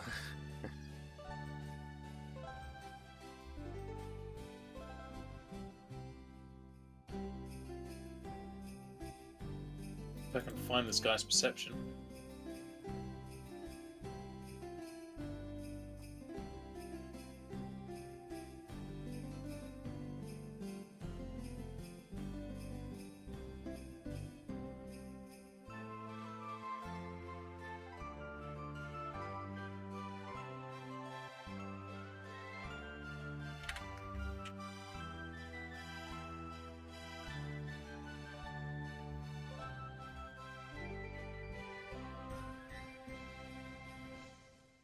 Okay, so you tell Azame and his group as you try to blend in amongst the crowd.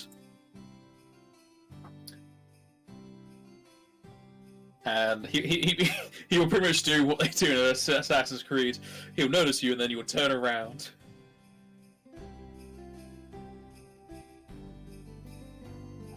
He'll notice me and then I'll just turn around. Is that what you said? He'll No, notice you. you and he'll turn around. Okay. So I in have other words, he ability didn't. for this. In other words, he didn't care. No, he's turning around to look at Joseph. Ah, I thought he turned back Hold on, around. I have an ability for this. 1 second.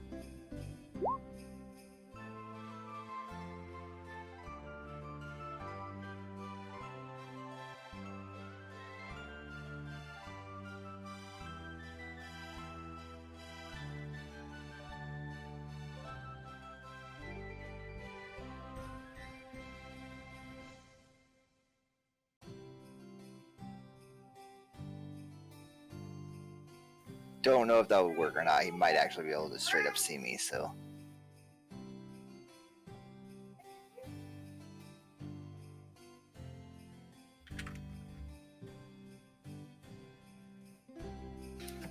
Depends on whether I can break line of sight within the crowd. As he turns to look at you, you strike up a conversation with a nearby group as you talk about the local cuisine of fish. As one guy says, "Oh yeah, I love Russell Feather. You ever had some of that from, what was it, Stone Shore?" Yeah, that's where I'm from. Ah, that was a salesman from Stone Shore. He sold it to a local merchant. I bought 3 of them for the family. They loved it. Went well with cheese and carrots. I'm glad you enjoyed it. That's one of the main cuisines of my home. As you speak with one of the groups of people, you hear off in the wind from a must have been the wind.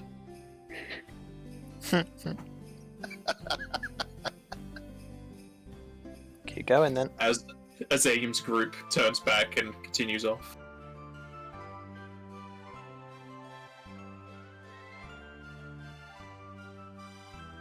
I continue Nice to save. follow. That is a good ability. The hell? Do I need another stealth check? Yes, because it'd be a separate thing.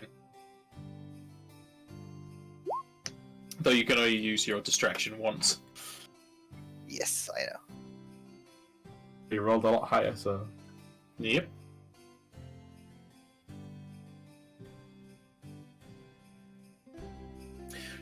This time, it seems you're able to trail Azame's group a lot better, as they don't seem to notice you. They continue down the city streets for quite some time, until they come across a rather large restaurant, seemingly packed full of customers. He orders the skeletal beasts to go down the alleyway and wait, leaving one of his underlings to keep an eye on them.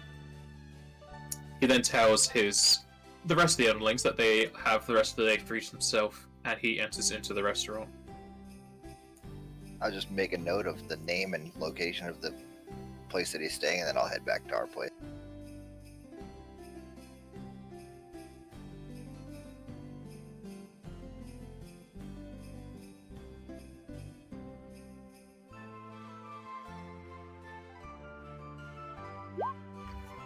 It's called Bombino's Pizza.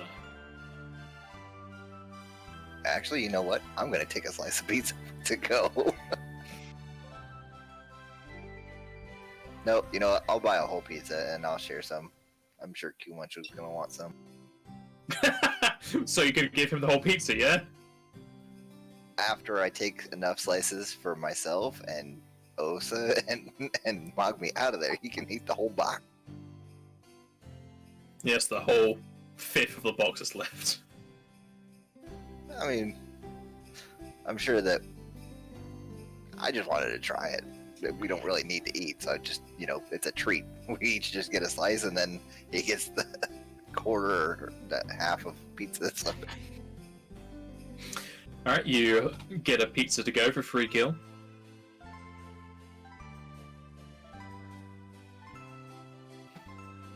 And you can... Well, you don't know where anyone else went, because you all just like split off. So you can take it back to the inn. Or We would were it kind of discussing because Joseph like said that he could, you know, tail him, and then we all kind of spread because we don't want to mess with that. But like, imagine we would have like at least talked about what everyone's gonna do. Yeah. Elsa doesn't just go off on her own. She's gonna tell someone. She's gonna tell an adult where she's going in a strange place. I need to go back to it again anyway. It's messed up, so. Eventually, I will meet up there.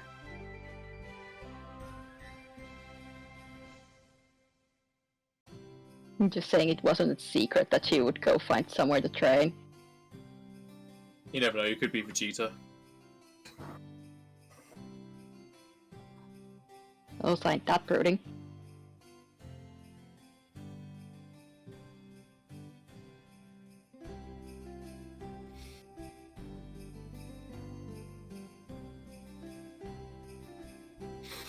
So after you all do your individual things, you'll meet up back at the inn, or you'll have Joseph come and find you with the new information and pizza.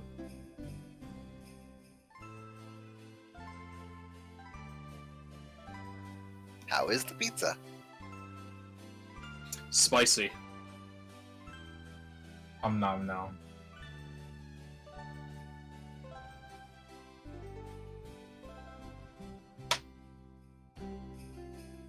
Just we meet up at the inn.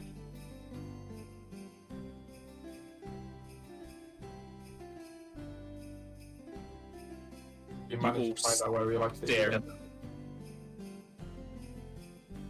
What were we saying, Fish? I was saying, so Joseph, you found out where he likes to eat? I think he's probably staying there. That's kind of where they headed there, and then they got it disbanded. So I think that place was an inn as well, wasn't it? Nope. As far as you could tell, it was just a restaurant. Oh man. Was there an inn nearby? You didn't exactly stop to check. No, I did not. I mean, if you were someone who kind of tries to stay low-key, would you stay at an inn? Eh, Wouldn't not you find a place that people wouldn't suspect you're staying at? Because he's a wanted man, more or less. Yeah, this is true. Well, he's wanted by your employers, not wanted generally. Oh, maybe. I was just going what little information she was able to gather from that meeting. How dare you not remember every single detail from like 10 minutes of me talking? Oh. All ready for tomorrow? So far in the public eye, they're probably still in good graces because for the most part through their career they have been doing good things. They've That's just just really- recently started doing things that are not Well, exactly what I savory. mean, all these people are really hard to find, so Yeah. kind of shows that they're also trying to be hard to find, and if you're trying to be hard to find, you probably wouldn't stay at a place where someone knows that you're staying in there. Yeah, probably. Because inns have like ledgers and stuff. Sometimes.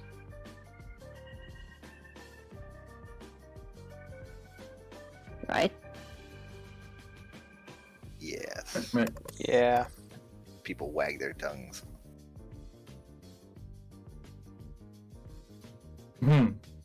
Yeah.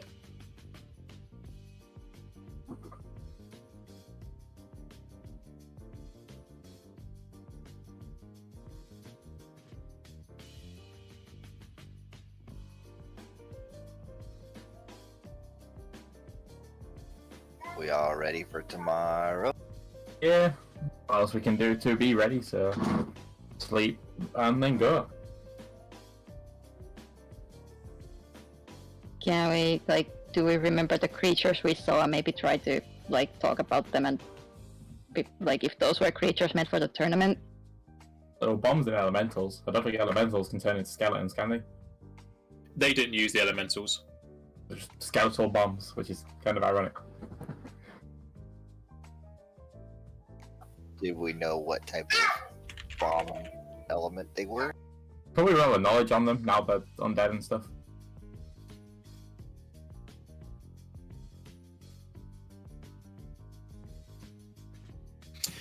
You can roll knowledge planes for this, the general group.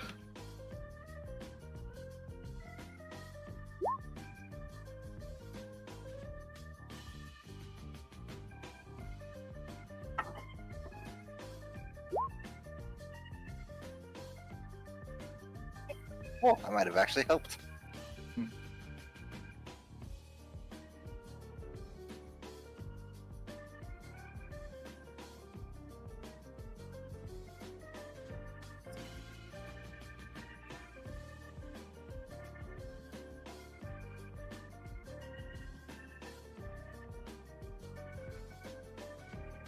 Back.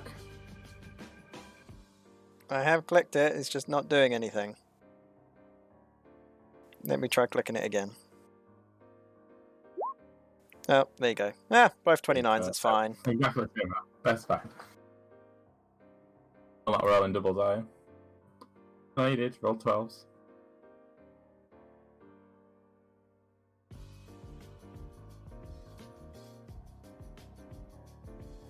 I'm not complaining. It's the first two rolls I've had over double digits, single digits now.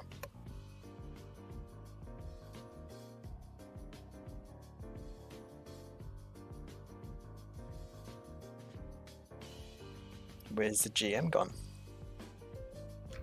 I'm here. I'm getting the list. Oh.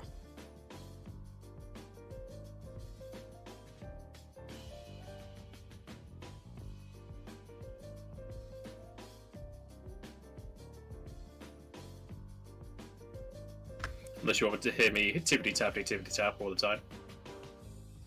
But I like your tippity tapping.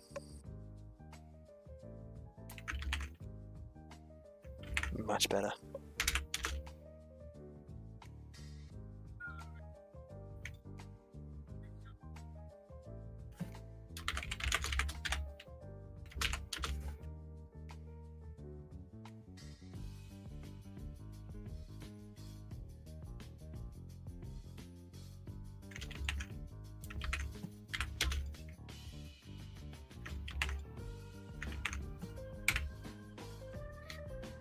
Okay, you can identify them as Alberic, Sif, Strigaway, and Fatalas, as well as bomb Theorize of the crevice and grenade types.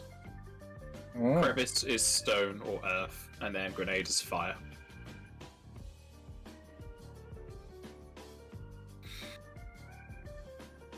And you can also roll spellcraft to identify what they would have as an undead.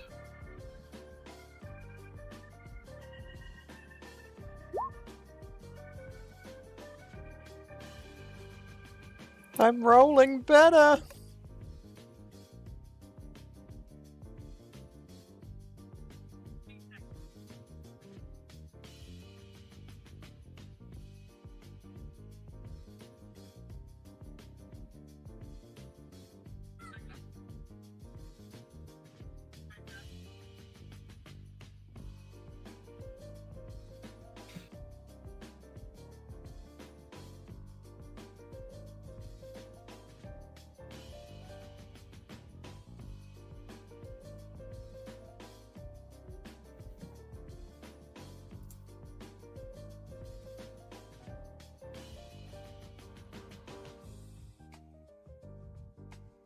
Okay, so you'll know that he used the spell Animate Dead, and it is quite strange that he would make skeletons of those types of creatures. A lot of them are very reliant on their supernatural abilities rather than their physical strength, except for the Thieves. And when they become a undead, they lose a lot of their special abilities. So for things like the bombs, they would lose their spell casting, though they would also lose stuff like their self-destruct feature. So they are odd choices for him to pick.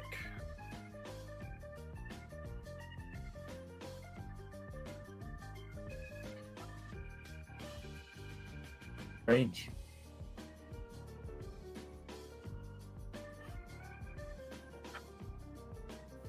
What are the Albric, the Seath Strigoi, and the Seath Vatala? What do they do?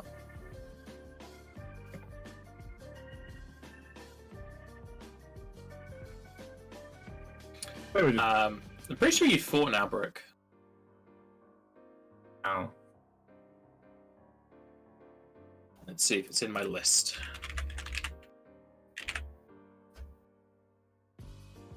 I hate how it doesn't expand my things. Okay, apparently you've not. They're very similar to the Ereshkigal guards you fought. They are imps with spellcasting, which they would lose when they become an undead. And then we should be fine against all of them. Yeah, it doesn't seem like a problem at all.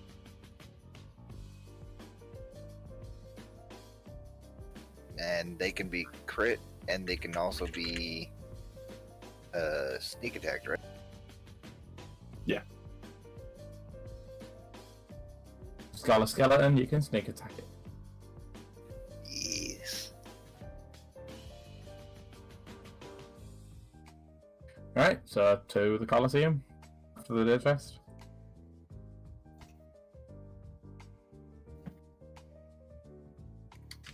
What's that group name gonna be?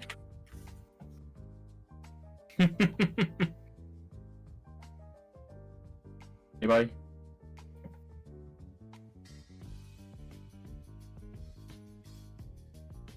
Team. Team! Go on. What? Yeah, to the Colosseum. You need a name for our group. Colosseum. Oh.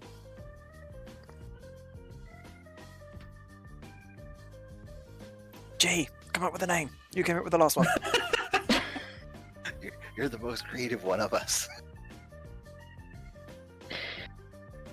Not on the spot. Mm. Ugh.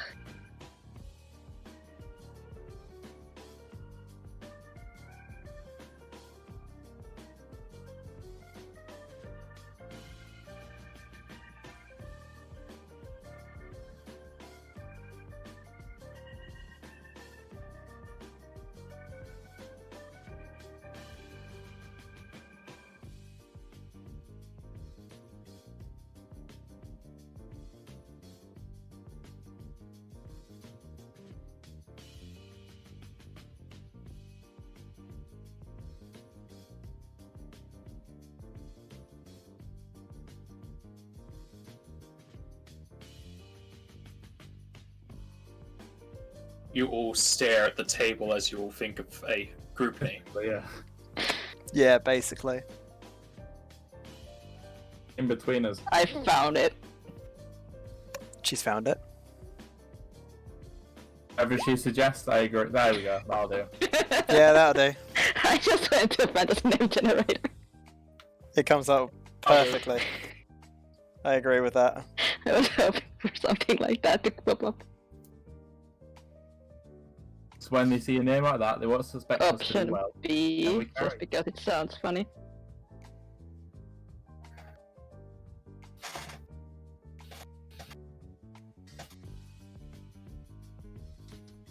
If we all had bite attacks, I'd definitely go for that one.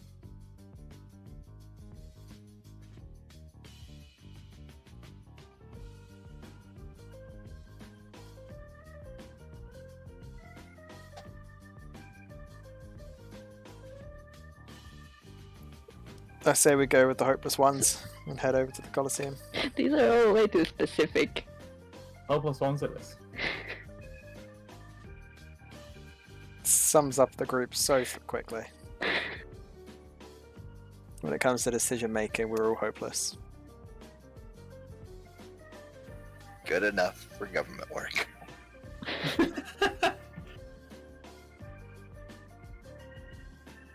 I mean, fully for the record, it was a joke, but I mean, I'm not opposed to it. Oh, you suggested it as the first suggestion. That'll do. You're the ones who put me on the spot. No, it's fine. But like you came up with something.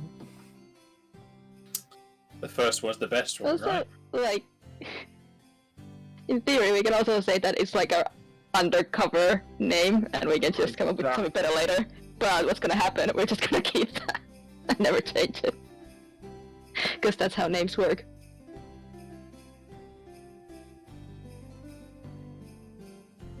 Just gotta use them as familiar. Best I came up with was like the Heroes of Regan-Who or something like that. Totally inconspicuous.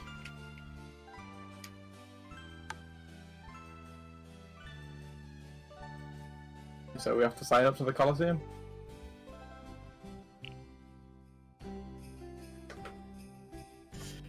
Making your way to the tournament grounds, your group spots two huge complexes, with dividing lines going to each. The left building seems to be the Colosseum for Mortal versus Monster, the right for the tournament of Mortal versus Mortal. You remember and have been told several times that you've been signed up for the Monster division of the Colosseum and to go to the left building. To the left. Hopeless ones. Colosseum on the left.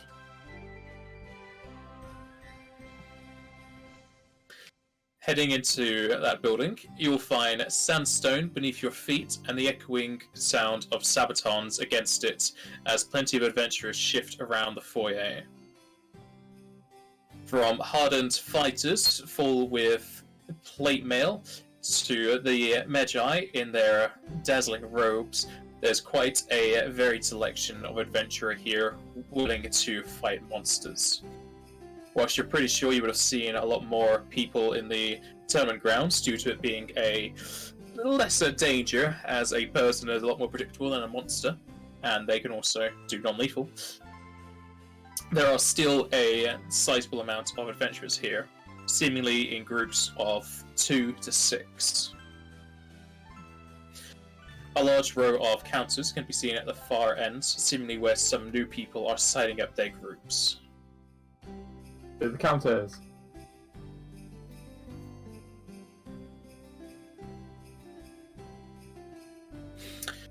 Heading up to one of the counters, you'll find a well-dressed Hume who is very spry. Hello there. Are you here to watch or to participate? Participate. Participate, Kupo! Right, and are you new here? Yes. Aye. Okay, the registration fee is 100 gil, and we'll need your team name, as well as you have to sign this waiver. 100 gil each.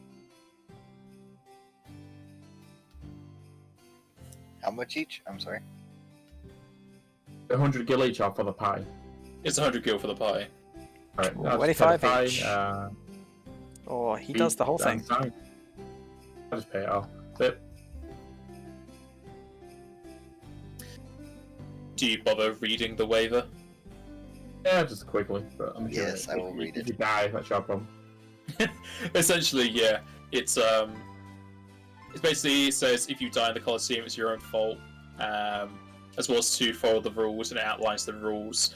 The main ones that apply to your party is that you're not allowed to fly whilst in the fight, you cannot teleport outside of the arena, and you must not use any attacks that would hit the crowd. Yes, I can eat the cops.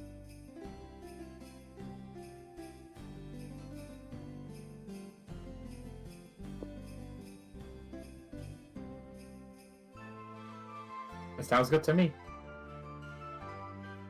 I'll sign my whatever. Got no qualms with that. Keep Mug me away from the monsters. She can't fly in there. He. You can't fly in there. Kupo. Not teleporting away. She allowed to teleport within the arena itself. You can teleport within the Yeah. Colosseum grounds, it's not outside. Just saying, I've still got my contingency. I was just about to ask about that.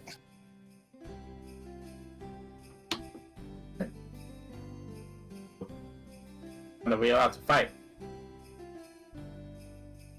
Did you write down the Hopeless Ones as your team name? Yes. Okay. The Hume will look at it and have a bit of a smile on his face. To be young again.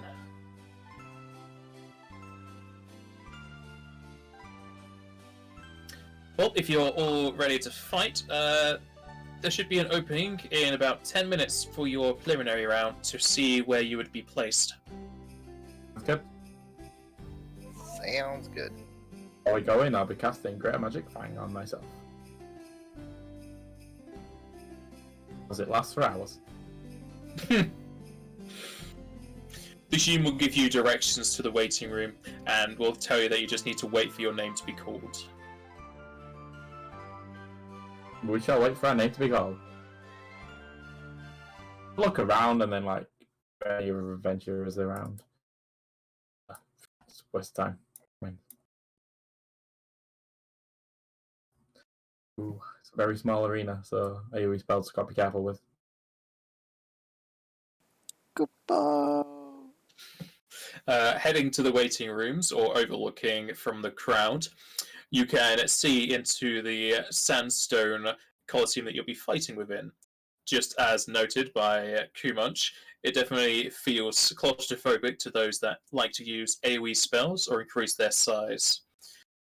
It is either possibly down to people wanting to get very close to the action, or a lack of larger creatures being used. You will also note that the Colosseum itself has several different areas, this one being just one of so many that have fights going on currently.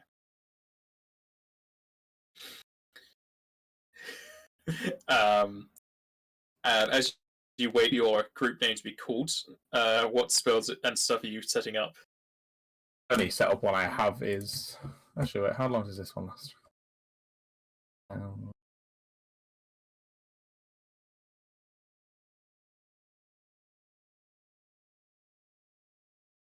Right now. So I'll have a Magic Fang ready, but then as we're walking in, I'll cast Earth's Warden, which is just rounds per level. Just saying, I can't hear any music if it's playing. I can hear it. I've tried refreshing and me. everything. I can stop and start it.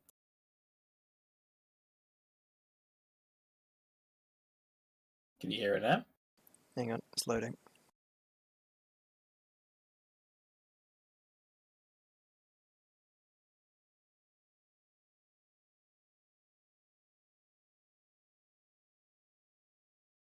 Hang on, let me just restart Firefox. This is where Roll20 breaks.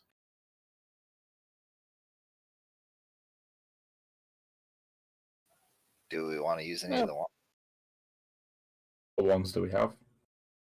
elemental resistance? Is the only one that's You Mog- can do, but you never know. what your Mogme height, will be putting we buffs won't. on people, by the way, so just wait till I get back in. We don't really know what we're gonna be up against right now, so the resistance is not. just That's the only one you lot need to. That's all I can give people. As we're walking in, really. Roll20 is not loading for me on Firefox. Oh no, hang on. Oh, I got a red message. It's open, but I got a red message saying we're aware of a technical issue affecting the site and we're working to address it as soon as possible. Oh boy! No. I'm trying to get into the game now. I think it's just the problem you were having yesterday, Aidan, where it's just really, really slow. I'll try and open Google Chrome. I think my lag issue was just my computer. When I restarted it, it seemed to be fine. Though, saying that, none of my messages are going through Roll20. Yeah, Google Chrome's the exact same. It's very, very, very slow.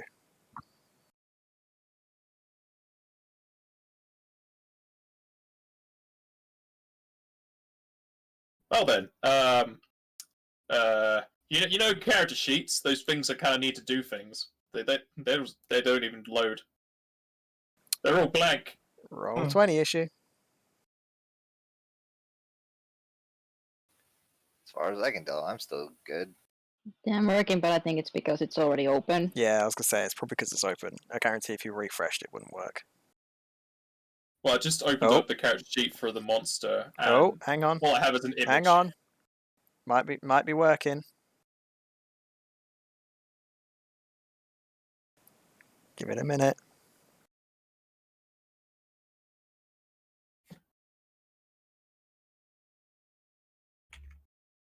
I have spoken too soon. Oh. Someone type something in chat.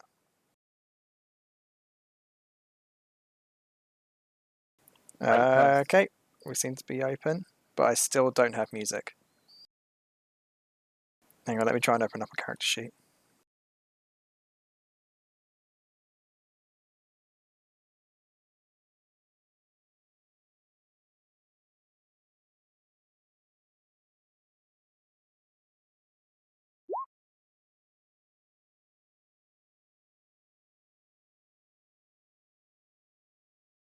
Alright, looks to be working again, but I just don't have the music.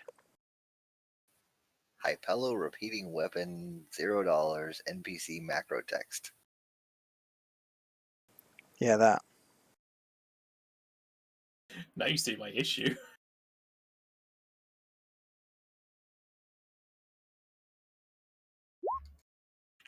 Yeah, my rolls work. It's all well and good for you, but if I can't do anything with enemies, what are they going to do? They'll just have to die. Then you just have to look up their stats and do it manually. Oh, it's not working even on a knack.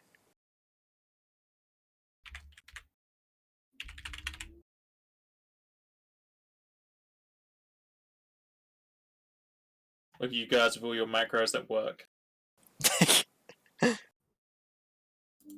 Oh look, even power cards work. Joseph, you wasted a crit. I apologize. How dare you not know what you was about to roll? Yeah. Down the drain. I mean, it's fine. Kumunch wasted a fumble. It's fine. I love how we got. I love how he fumbled, but still got 21. Perfectly balanced. Perfectly balanced. Pathfinder usually is. Melee class, what do you expect? Mm-hmm.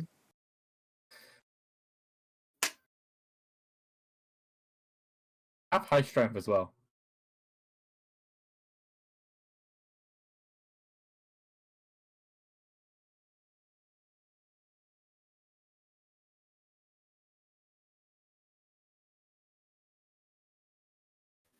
Although I don't think this one should really count. That is something I would like to do as we're heading out into the arena. You gonna mark the crowd? No, I'm going to mark my opponent.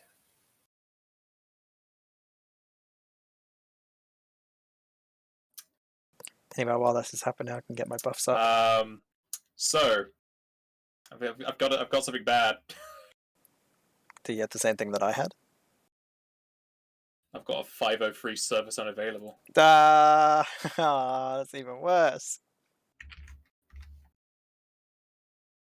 Dun, dun, dun. Hang on, let me try open it up on Google Chrome, see if I got the problem. I'm on Chrome and I've got no issues with it.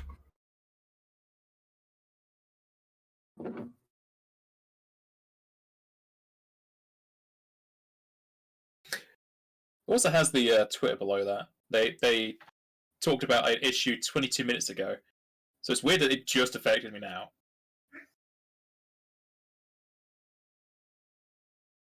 Alright, Roll20 opened up for me. It's just your end. Oh, it's loading. It's taking its time.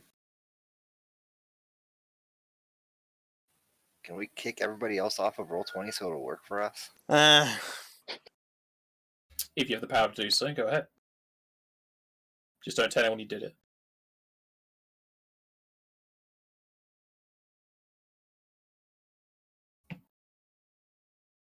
Okay. How would everyone like improved initiative before the fight so everyone gets +4 to their initiative? Sure. But you don't want to go through all your MP, just giving us initiative. Once I find the spell level, I'll tell you how much MP it is.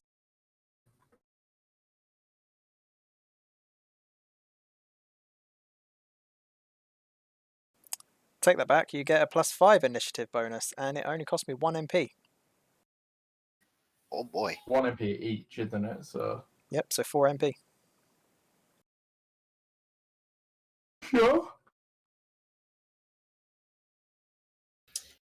I'm loading in slowly.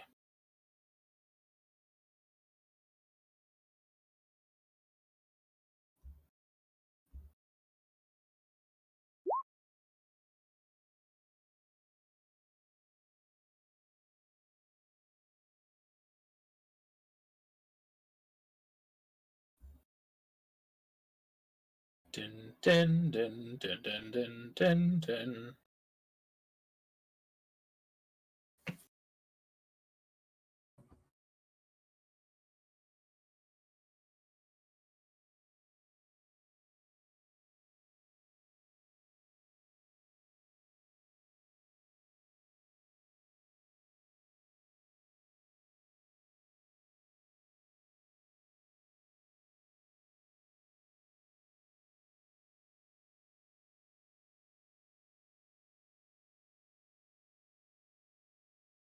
Are all these buffs and spells we're casting now literally going to be just before the fight, so if they're minutes per round, it doesn't actually affect it?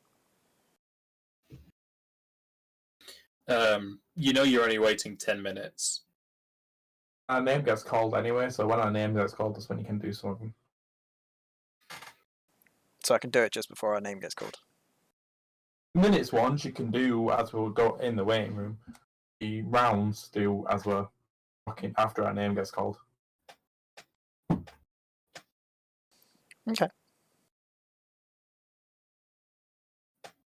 It's only because I can cast, for example, shield on everyone, so everyone gets +4 shield AC, and then I can also give haste to everyone. Don't not waste shield your her? MP on me. Huh? Don't waste your MP on me for shield. I already have shield bonus going on. Yeah, same. What about Osa?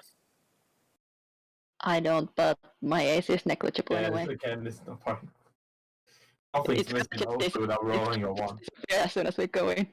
Just for me, what is your shield bonus, though? Mine might go higher than yours. 3. Yours is 3. Hmm. Joseph, what's yours? I think mine's 3 as well. It's a +2. No, plus. I don't know. Cool. Let me go check my shield. Well, I can give +5. Hang on, let me just check the spell level. Again, AC, like +4. my AC is quite low. Say this level, I could my never total miss shield myself bonus is without rolling a +4. 1.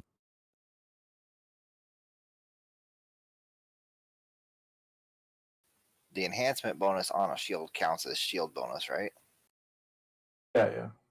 Yeah, so I got +4 shield already. Alright, so I'll do Anticipate Peril to give Oh. us initiative, and then I'll do Haste on us all. Yeah, that's fine. It's about all the buffs I can give.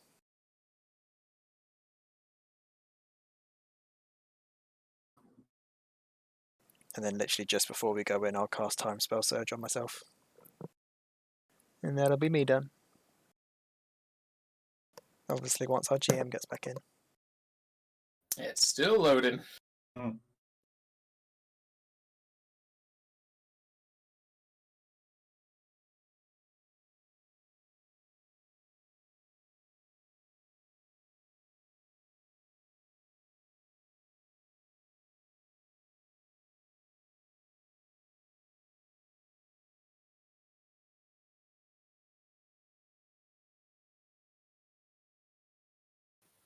Hey, you showed up in the queue.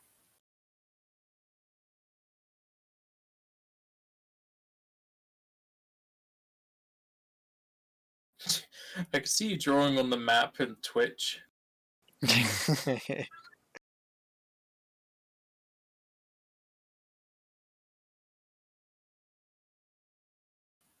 The music just stopped for me.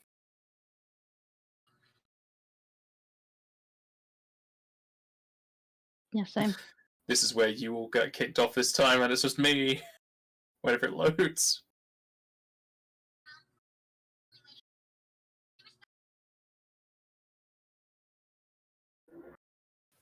How did Mogmi get out on the field? Because I put Mogmi on the field, so I could edit his Drag and MP. drop.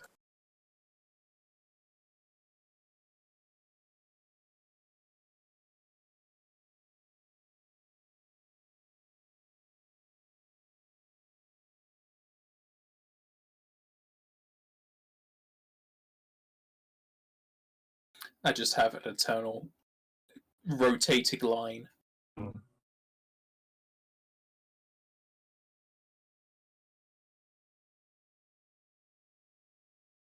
And it kicked me back to the white screen with 503 service error. Or service unavailable.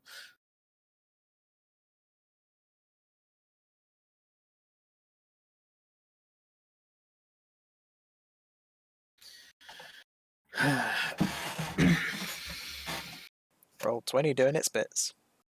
Yep. Might just call it early today then. If it's going to be like, oh, give me back to the main website again. Yeah, I think we're just going to leave this off here for today. Make up the time some of the day. Oh, Though we did go Sounds overtime good. last time, so I don't know. Hopefully